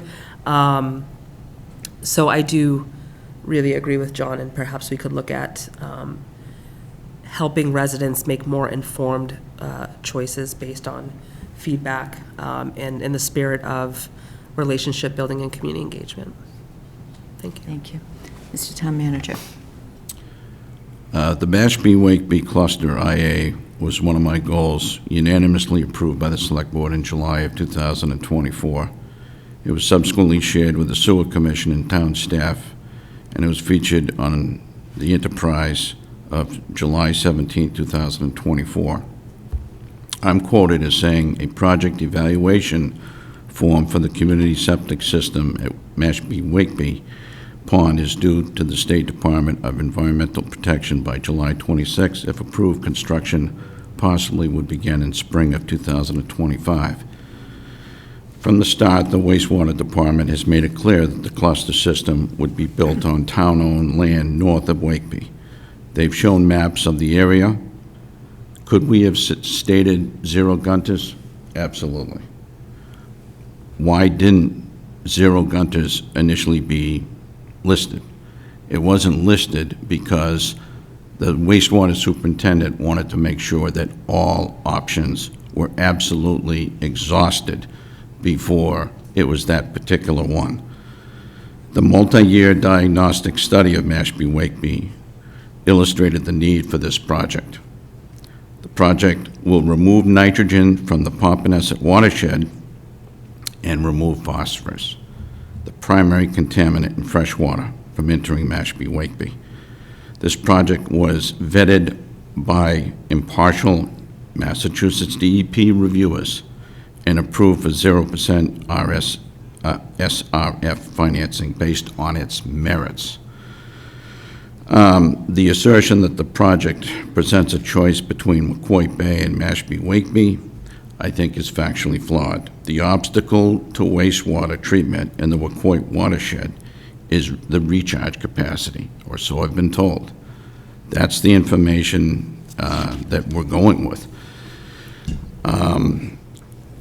We had a timing problem, and if we're going to go forward with the SRF deadlines, things were in fact rushed. Nobody is at their best when we're rushing. But I must say that the lack of communication that has been referenced, which I acknowledged and explained, went down like this.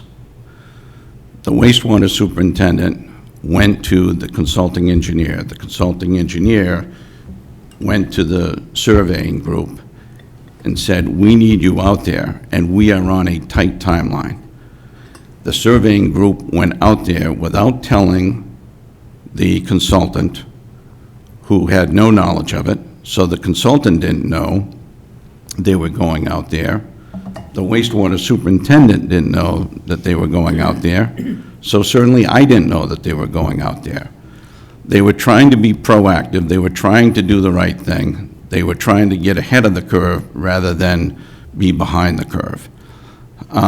Is that something that the town is going to try to make sure it doesn't happen again? Absolutely, no question. But everything was being done in good faith. Everything was being done in the timeline that we could adhere to or should adhere to. And in terms of any statements that I'm blaming anybody for not paying taxes, that's a mischaracterization. Nothing is more important to me than my integrity. And my integrity's never been questioned when I've worked for towns and cities for 45 years. Anything that I said is on tape, and I invite anybody to look at it. You know, I want to echo some of the things I've heard with regard to, I truly empathize with impacted homeowners, and the town has had miscommunication issues, or communication missteps, actually, when things didn't get to people in time when they should have. Like every other town on the Cape, we're moving wastewater treatment projects forward at a time of changing regulations, evolving technologies, and we're all trying to meet funding deadlines. These deadlines save us a ton of money. So I know the town manager held a preliminary meeting with the abutters and concerned residents. And also, there are 4 additional meetings to take place during September and October at 7:00 p.m., which seemed to be a good time to be able to get people here, where the GHD will be here, the wastewater superintendent will be here, the town manager, I imagine some select board members, to address concerns and ongoing concerns. And at that time, I think it's important to recognize The town manager mentioned that the wastewater superintendent didn't identify the certain lot immediately because he wasn't sure which lot they were going to use. They had 4 of them to look at. I think also the whole plan isn't designed, so you'll have a visual rendering of what this will look like before it goes to town meeting. And I think that's going to include post-construction plans with land restoration, possibly, I know, pollinator gardens, successive growth areas that'll create habitats that encourage biodiversity. And I think seeing those things may put people's minds at ease. But I fully agree with all of you that people need to see this, and they need to see what it's going to look like. The Amphidraome itself, as you all know, is subterranean. So that land can be redone. It can be restored. It, again, will create a new habitat. But those things should be available to people. And 4 meetings, at 7 o'clock, to address questions that people have. Madam Chair. Yes. I'd like to ask, in future meetings where we have water quality updates on there, that we kind of get some more frequent updates. I don't know what's appropriate as far as the cadence on the Walkway Bay, but, we have to start looking at what's available to us for land. I don't know what's wrong with the fire station property. We built a cell tower over there. I understand there's plumes that are limiting some of the identified parcels that potentially could be discharge areas. But I don't fully understand why that property couldn't be used, because you have, both Quashnet and Childs in between the base and that area. So the other one I want to mention, and I'll shut up, is the asking Joint Base Cape Cod to come in here and put them in the hot seat, and what are they going to do to step up? PFAS is impacting our decision-making to address Walkway. They need to come in and get in the hot seat for a minute, and we need to prepare questions for them. They're responsible at the end of the day. What are they doing about it? How are they helping us? That if it's holding us up from addressing Walkway, they need to take the heat too. And, that, I guess, both of them under water quality updates, it would be helpful to get periodic updates on how to move forward from here. Be more than happy to do that, sir. I would point out that they're probably having discussions when it comes to the PFAS with the water district and not us, but that doesn't mean that we can't get them in here and address your questions. It might be good to have information, like some sort of update from them on how discussions are going and any way we can support them and put more pressure on them. We should have that information prior to the Joint Base Cape Cod folks coming in. And we could certainly have the water district in too, just to make sure that we're all on the same page. Sure. Thank you. Is there a motion to, I always mix them up, help me, John.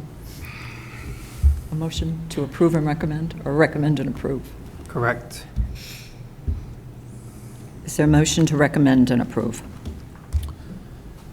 So moved. Is there a second? Second. And that's with the new language, correct?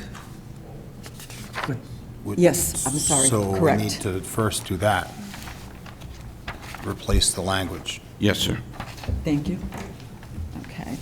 You want to amend your motion? Can you amend or- your motion to include the new language?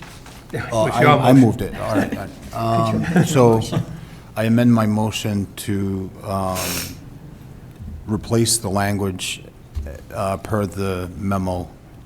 From the CIP? Yeah, recommendations of the KP Law. Second. Is that who drafted that language? It was recommended by it was recommended by bond counsel, the new language. Thank you. It's difficult to reference. There's no- Oh, this motion was by bond counsel, not by KP Law? Bond council is when we get these, for these borrowing numbers. They come from the bond council. KP Law reviews it to be sure. They're in sync with it, but this is the one from bond council. All right, so my motion is to replace existing language in the warrant with the newly revised warrant article number 4 language as recommended by bond council. And there's a request for somebody to read it. Could the Yeah, so clerk read it, I'll please? read it. Thank you.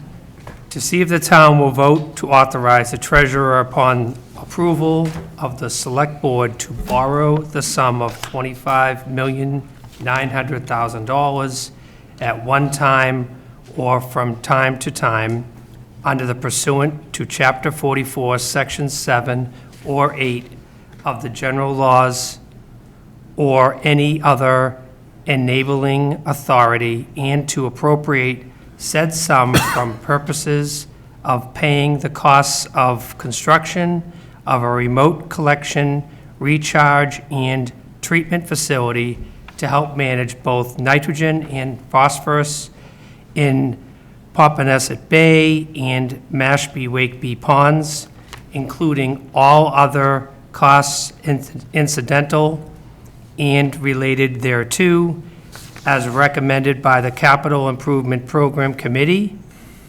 that the treasurer, with the approval of the select board, to authorize to borrow all or portion of such amount from the Massachusetts Clean Water Trust established pursuant to Chapter 29C and in connection with therewith to enter into a financing agreement with the trust and otherwise to contract with the trust and the Department of Environmental Protection with the respect to such loan and for any federal or state aid available for the project or for the financing thereof, and that the select board is authorized to enter into a project regulatory agreement with the Department of Environmental Protection to expend all funds available for the project and to take any other action necessary or convenient to carry out the project, provided, however, that any borrowing authorized hereunder shall be expressly subject to and contingent upon approval by the voters of the town of a ballot question to exclude from the limitations of Proposition 2.5, so-called General Law, Chapter 59, Section 21C, the amounts required to pay the principal and interest on any bonds, notes, or certificates of indebtedness issued hereunder, or take any other action relating thereto. So that was your revised motion. Is there a second to that? Second. Second. Is there further discussion? This, Yes. yeah, so the difference between the two article drafts, they read slightly different. And Yes. so how does that work? If we're making a motion, it has to be for the new one as recommended by bond council. Thank you. Okay. David initially made the motion, and then he amended his motion to include this new language that you're reading, that John just read. So we're not approving, at this point in time, Madam Chair, just for clarity, we're not approving to recommend. Right now, we're switching out the language. Right. Is what we're trying Yes. to do in this action. Okay. And Thank we'll have to make a subsequent motion to approve and recommend Thank you. if it goes that way, Okay. right? So, yeah, we're only voting on the new verbiage Okay.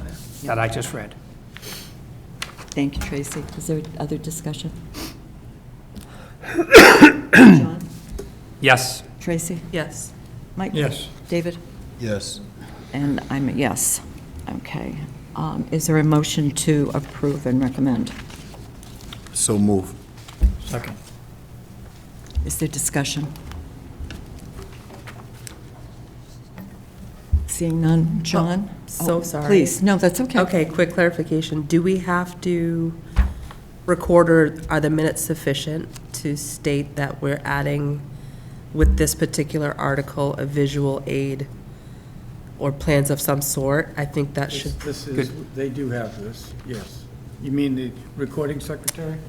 I want to make sure that to respond to feedback, that we are going to add some sort of visual Good call. to this. In the warrant, In the to warrant. accompany this. Would you mind amending your motion to include Yes. A detailed visual. a detailed map description I would. for Article 4? I would. Require some sort of visual aid to accompany the newly adopted language in the warrant article, yes. I'll second that. Perfect. Is that? Thank you for bringing that up. Discussion? Seeing none. John? Yes. Tracy? Yes. Yes. Mike? David? Yes. And I'm a yes. Okay. Next, we have Articles 5 and 6. Articles 5 and 6 we held last time because they're listed as placeholders. Is there additional, did we receive any additional information? Either for the assistant town manager or the town manager? Did we receive any additional information on Articles 5 and 6?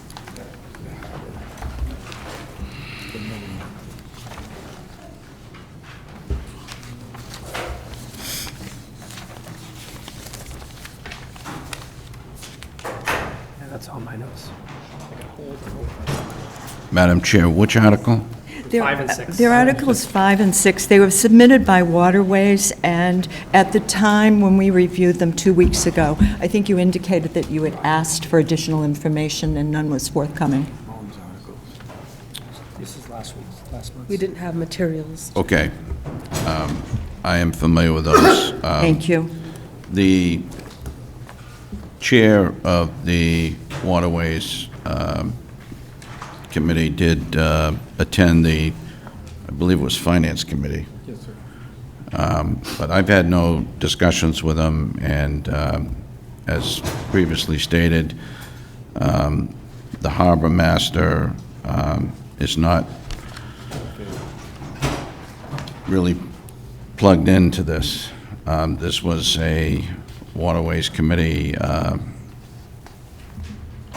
initiative. So I can't really comment on it because he never had a discussion with me about it. He didn't elaborate with the harbor master. My questions would be,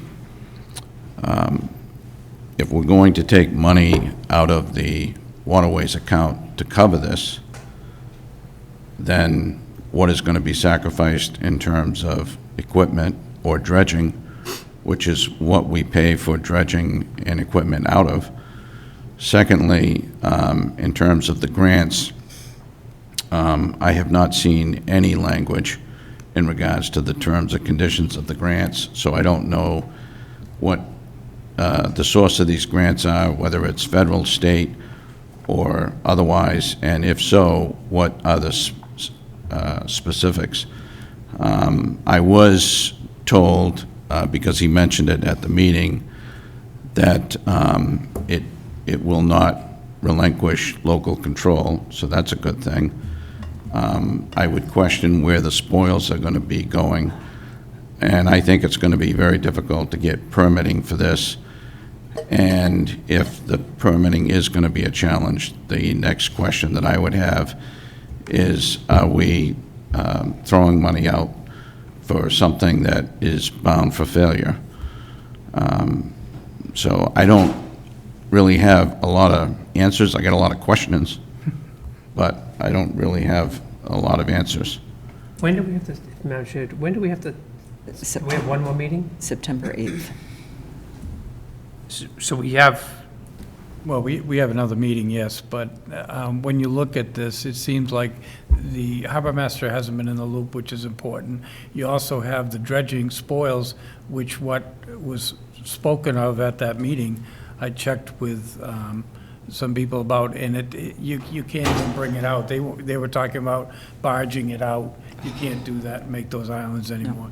So there's a lot of questions here, and you know, you can do what you'd like, but I don't think you're going to get the answers that you'd want in this time frame because there's not enough people meeting on it to decide that. And to my knowledge, the grants coordinator isn't She has not been, familiar with there is it. no grants been issued at this point to go towards this. So the grants coordinator doesn't know about it, and Harbor master doesn't. harbor master doesn't know about it. And town manager. Yeah.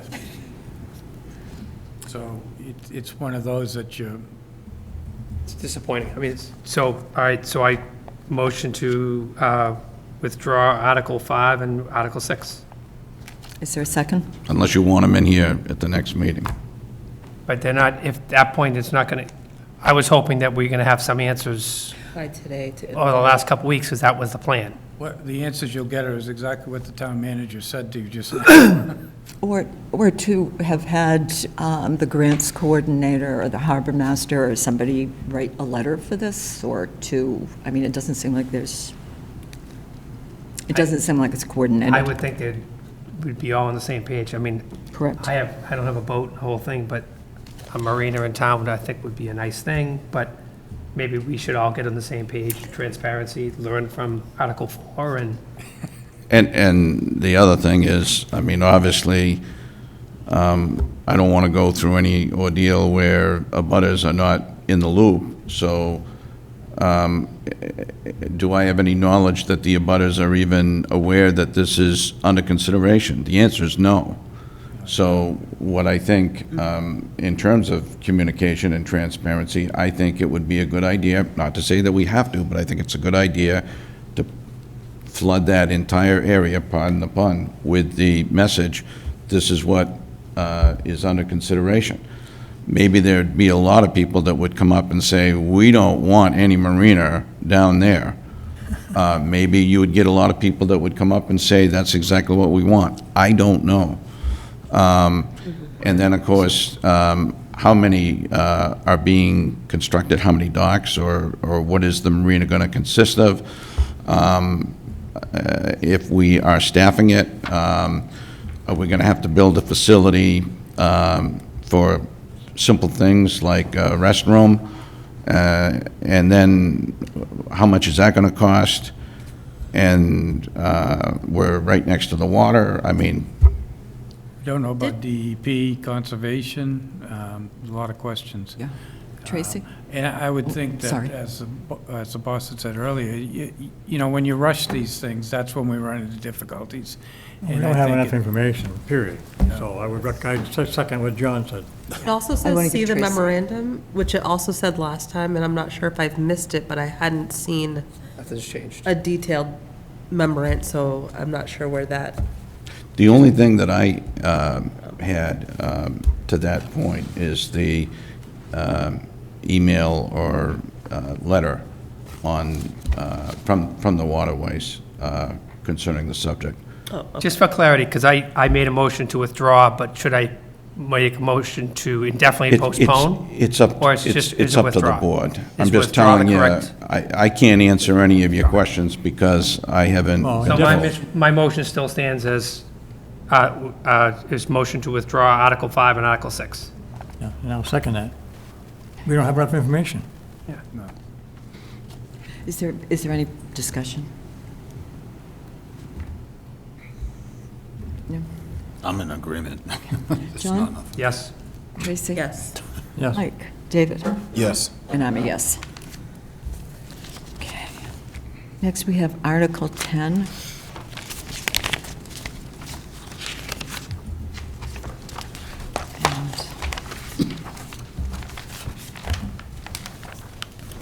And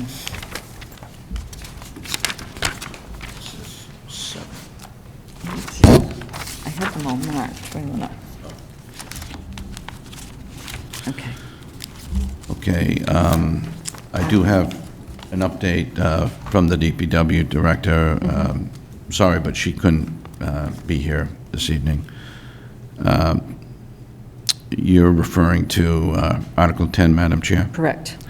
The proposed article updates the town's zoning bylaw so it complies with the conditions of the 2018 general permit for small municipal separate storm sewer system, MS4 in parentheses, issued to the town. The permit, which is a national requirement enacted by the EPA starting in 2003 and administered in Massachusetts by DEP, obligates urbanized communities to take specific actions to reduce pollution in stormwater discharges to the maximum extent possible. All of Mashpee is considered urbanized,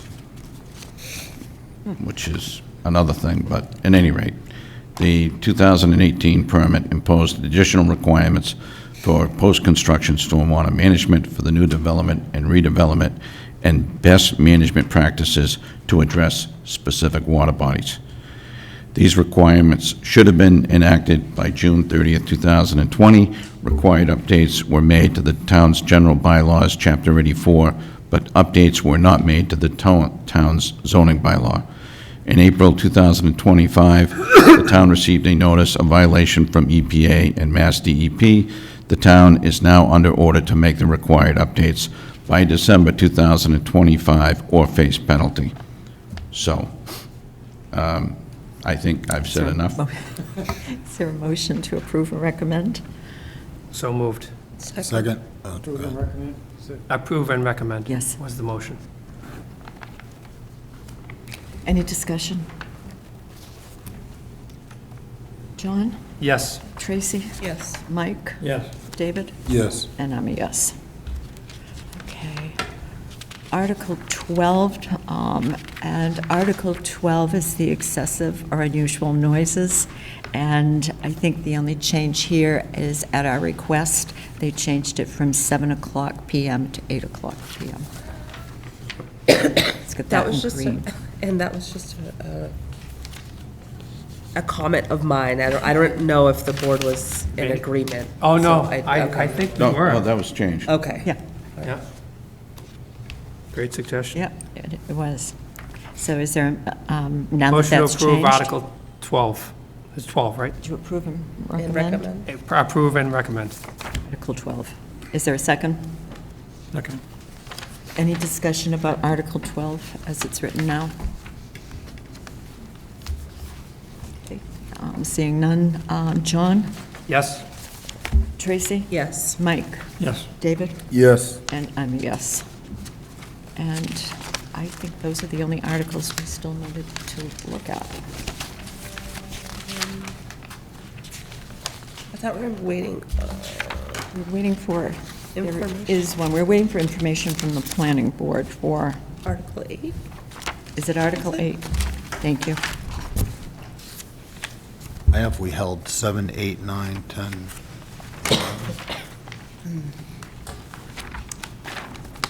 Well, no. Not 7. 7 we approved. 8, you're correct. We did hold, because the chair or the vice chair of the planning board weren't here to address questions, and the town planner wasn't comfortable discussing a board decision. So, I think that at that time, Madam Chair, that we had talked about how does that affect other areas, and how many yes. would be affected by that split zoning. And he did come back and say it's like 2 lots, I think, that would be affected. It's very minimal effect Okay, on the thank you. splits for residential to commercial. Yeah, so I think it was my question Right, regarding you- effects on like Mashpee Commons and those. You or somebody had the question. So do we know as an absolute that it affects, could it affect, who else is on, isn't Willowben, don't they have one too? The special permit? Right, I thought, They're under special permits, so that wouldn't affect them. It would affect the people at, like, the one I gave as an example. Yep. That would affect that. Anything coming a residential into a commercial, they'd have to use the commercial if they were going to be commercially. They'd have to use a commercial exit. Right, that's where I came into the question about Mashpee Commons, because they have a lot of these combo usages, which is part of their development plan. That's what I wasn't sure. Oh, I see what you're saying. But I was under the impression from talking to Brian that those aren't affected because of their special permit they have. Okay. That was That's the how- question. That was the question. Yes, That this was- would be moving forward also. Yes. So they wouldn't be affected. That's That's what what I'm you're being saying. told. Right. He I spoke to certainly the can planner. I certainly can get clarity for you, so, for the next meeting, just to be positive that. I'll leave it up to the rest of the board. I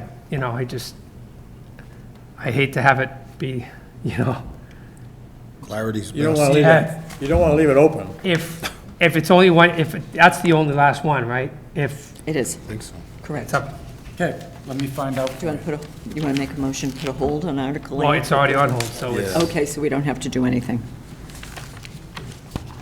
if we can get clarity for the next meeting, it'd be awesome. So all we have on here is then Article 8? That's Still, it. yes, excellent. Okay. Communications and correspondence. Old business. Okay, new business, review of request for one-day expansion of entertainment license at 10 Evergreen Circle to include live band with amplification. Jan Agerbeck, Cape Cod Coffee. Sorry to keep you waiting, Mr. Agerbeck. I appreciate your patience. I'm Jan Agerbeck, Cape Cod Coffee. I apologize, I'm not discussing water, but we, 10 years ago, Pam and I purchased Cape Cod Coffee, so surviving COVID and cicadas and other fun stuff over the last 10 years, we want to have a little bit of a celebration, so we're doing a one day just with a band. It's on a Saturday from 6:30 to 11. We have music all the time, so we're used to it. This is just to be more than just one person playing acoustic. So it's a one and done. Does anybody have questions? And you're all invited, so. And the approvals are all in place? Yes. No questions? Motion. No. Is there a motion to I approve? motion to approve the one-day expansion of the entertainment license at 10 Evergreen Circle to include live band with amplification, and the hours was 7 to 11? 6:30 to 11 PM. We have 6 to 11 here, but you I might just approve it for 6 to 11. 6 to 11, Yeah. Okay. it's listed from 6 to 11 PM. Thank you. Is there a second? Any discussion? John? Yes. Tracy? Yes. Mike? Yes. David? Yes. And I'm a yes. Thank you very much. Thank you. Have a good evening, everybody. Thank you, you too. Review of recommendation for appointment as associate member of the Zoning Board of Appeals, Michael Maurizio, term to expire June 30th, 2029. Welcome, and again, sorry to keep you waiting. No, thank you. Appreciate your patience. Thank you. My name is Mike Maurizio. Just here to discuss any questions you may have from the recommendation. Can I just say something about, we have your resume, we have your recommendations. If you want to just say something about what your interest is in getting on the ZBA and... Absolutely. I think That'd it's be in line super. with what I've done for a career. Yeah. Been a construction manager for 15 years, resident of Mashpee since 2018. And it's something I want to do to give back to the community, and I figured it's something I have knowledge in, and it overlaps with my work experience. Well, you certainly have an impressive resume and impressive recommendations. Are there questions for Mr. Mauricio?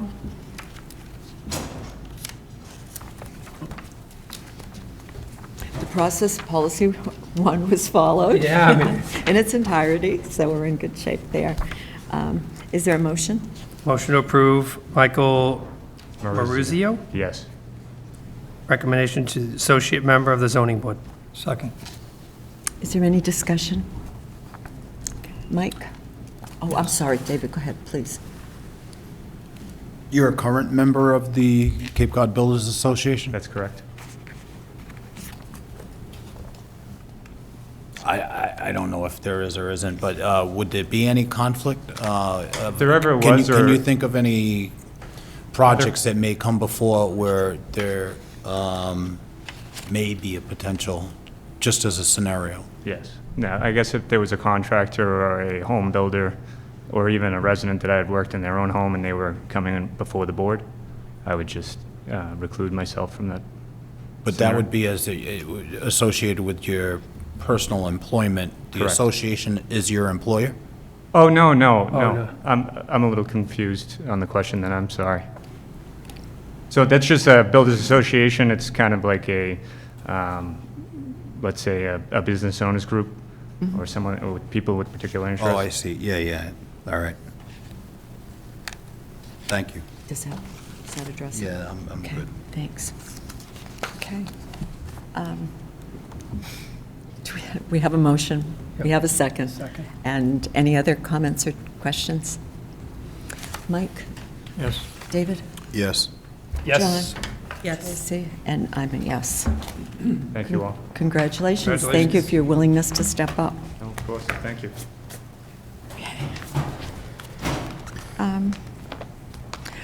Public comment for any item not on the agenda. Okay.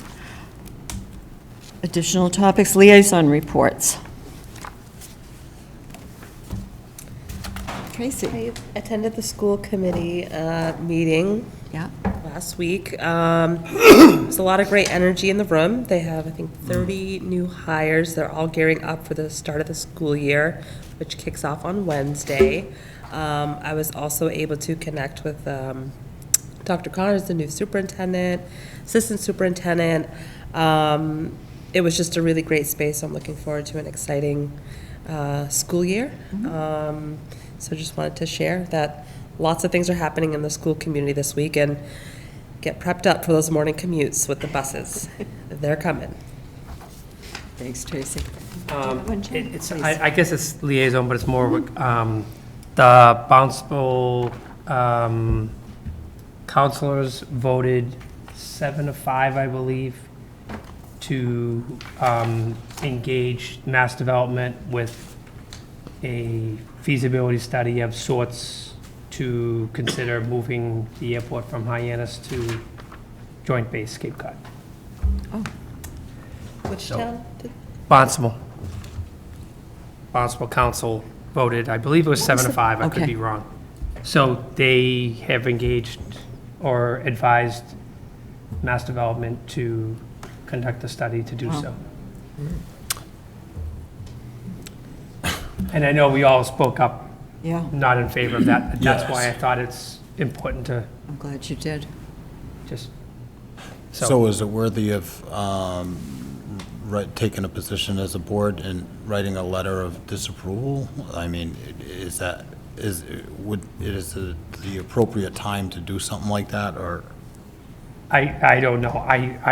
I'm assuming this, Mass Development pretty much has to accept it, but again, my opinion, they voted and it's our tax dollars. It's all of our tax dollars. They're like, hey, we don't have to, the way I'm kind of looking at it is, I wouldn't want to just spend our tax dollars but 7 out of 13 decided that they thought it was a good idea. Falmouth? No, Barnstable. I mean, what was Falmouth's position? They Oh, didn't I want don't think Falmouth, I'm hasn't. guessing, but I don't want to speak for Falmouth, but maybe we should kind of reach out to Falmouth. I don't, Yeah, and maybe in collaboration, maybe, engage, Mass Development with a letter, but I don't think nothing has to be done now, but now that we're aware of it. when did it happen? Um, Well, within the last 2 weeks, couple yeah. weeks, I believe, but, Wow. So I guess I'd like to, find out if town manager could reach out to Falmouth Sandwich and then if there's something, maybe a joint letter that we could write as the affected communities, I think that might be weighed heavily by Yes. Mass Development or anyone else. It's bad for our waters. It's going to be bad for the Mashpee Lake we're trying to clean up. It's going to be bad for the Upper Cape traffic-wise. I think that there's a significant amount of concerns that would have to be addressed, and I don't know that they could adequately address them, in my opinion. I just think it's a bad idea, but that's a personal opinion. I'd be interested to see what Sandwich and Falmouth's positions are. Because it impacts all the towns. Right. Did we not draft a letter and send? We did. Oh, We did. I thought we did, but, I mean, if they're moving forward at the Anyways. county Well, level, I mean. Barnstable's going to do what they think is Yeah. right for Barnstable, so Right. I think, Well, it probably doesn't hurt to get something out there soon. How It's a we feel. tri-town. I think it's a I great know. idea, though, Yes. reaching out to Sandwich and Falmouth, and Yeah, I do too. Thank you for that. So we could look at that at our next meeting. We put that on the agenda, we'll put it on the agenda for the next meeting. And if they are opposed, maybe a draft letter or something that we can put in front of the respective boards. Okay. Other liaison reports? I have nothing right now. Water quality, I think we discussed water quality, unless somebody has something else.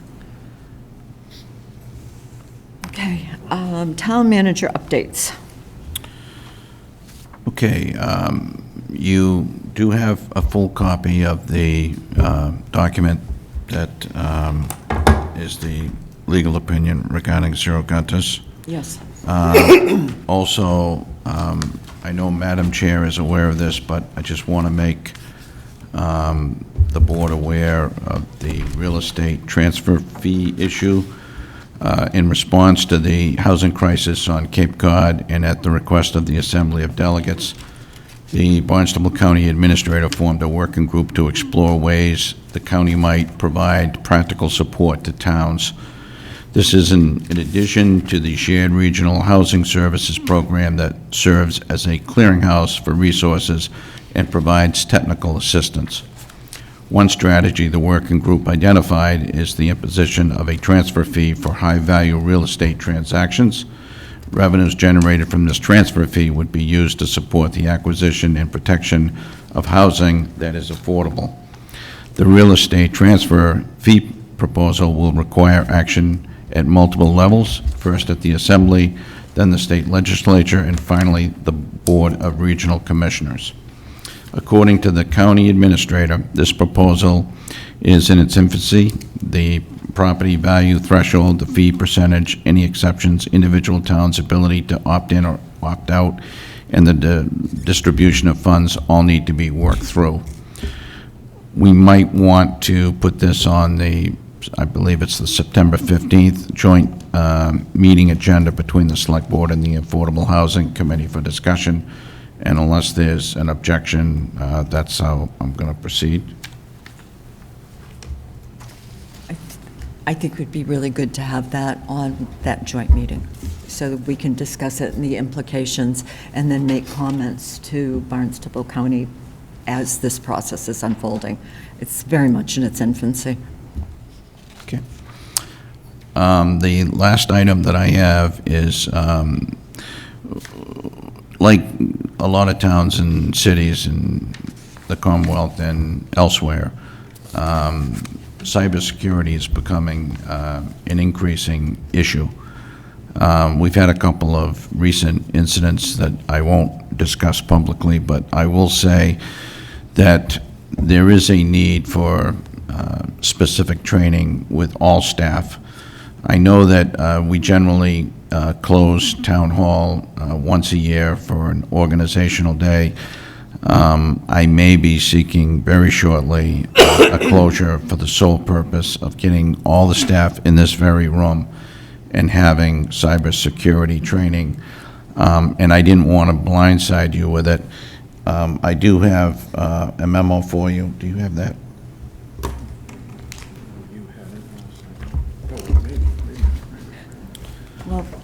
While you're looking for that, I just want to mention that our next step is to go into executive session. So if people, we're going to finish this and go into executive session, and we're not going to convene in open session, as long as those motions pass. Thank you.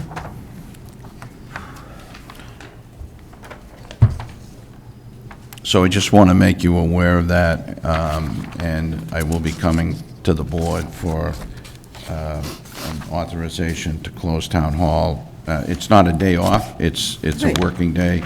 It's just going to be strictly devoted to cybersecurity and a few other training. No, well, I'm not saying there isn't going to be coffee, but I will say there will be a focus on professional development and cybersecurity and a couple of other issues. Thank you.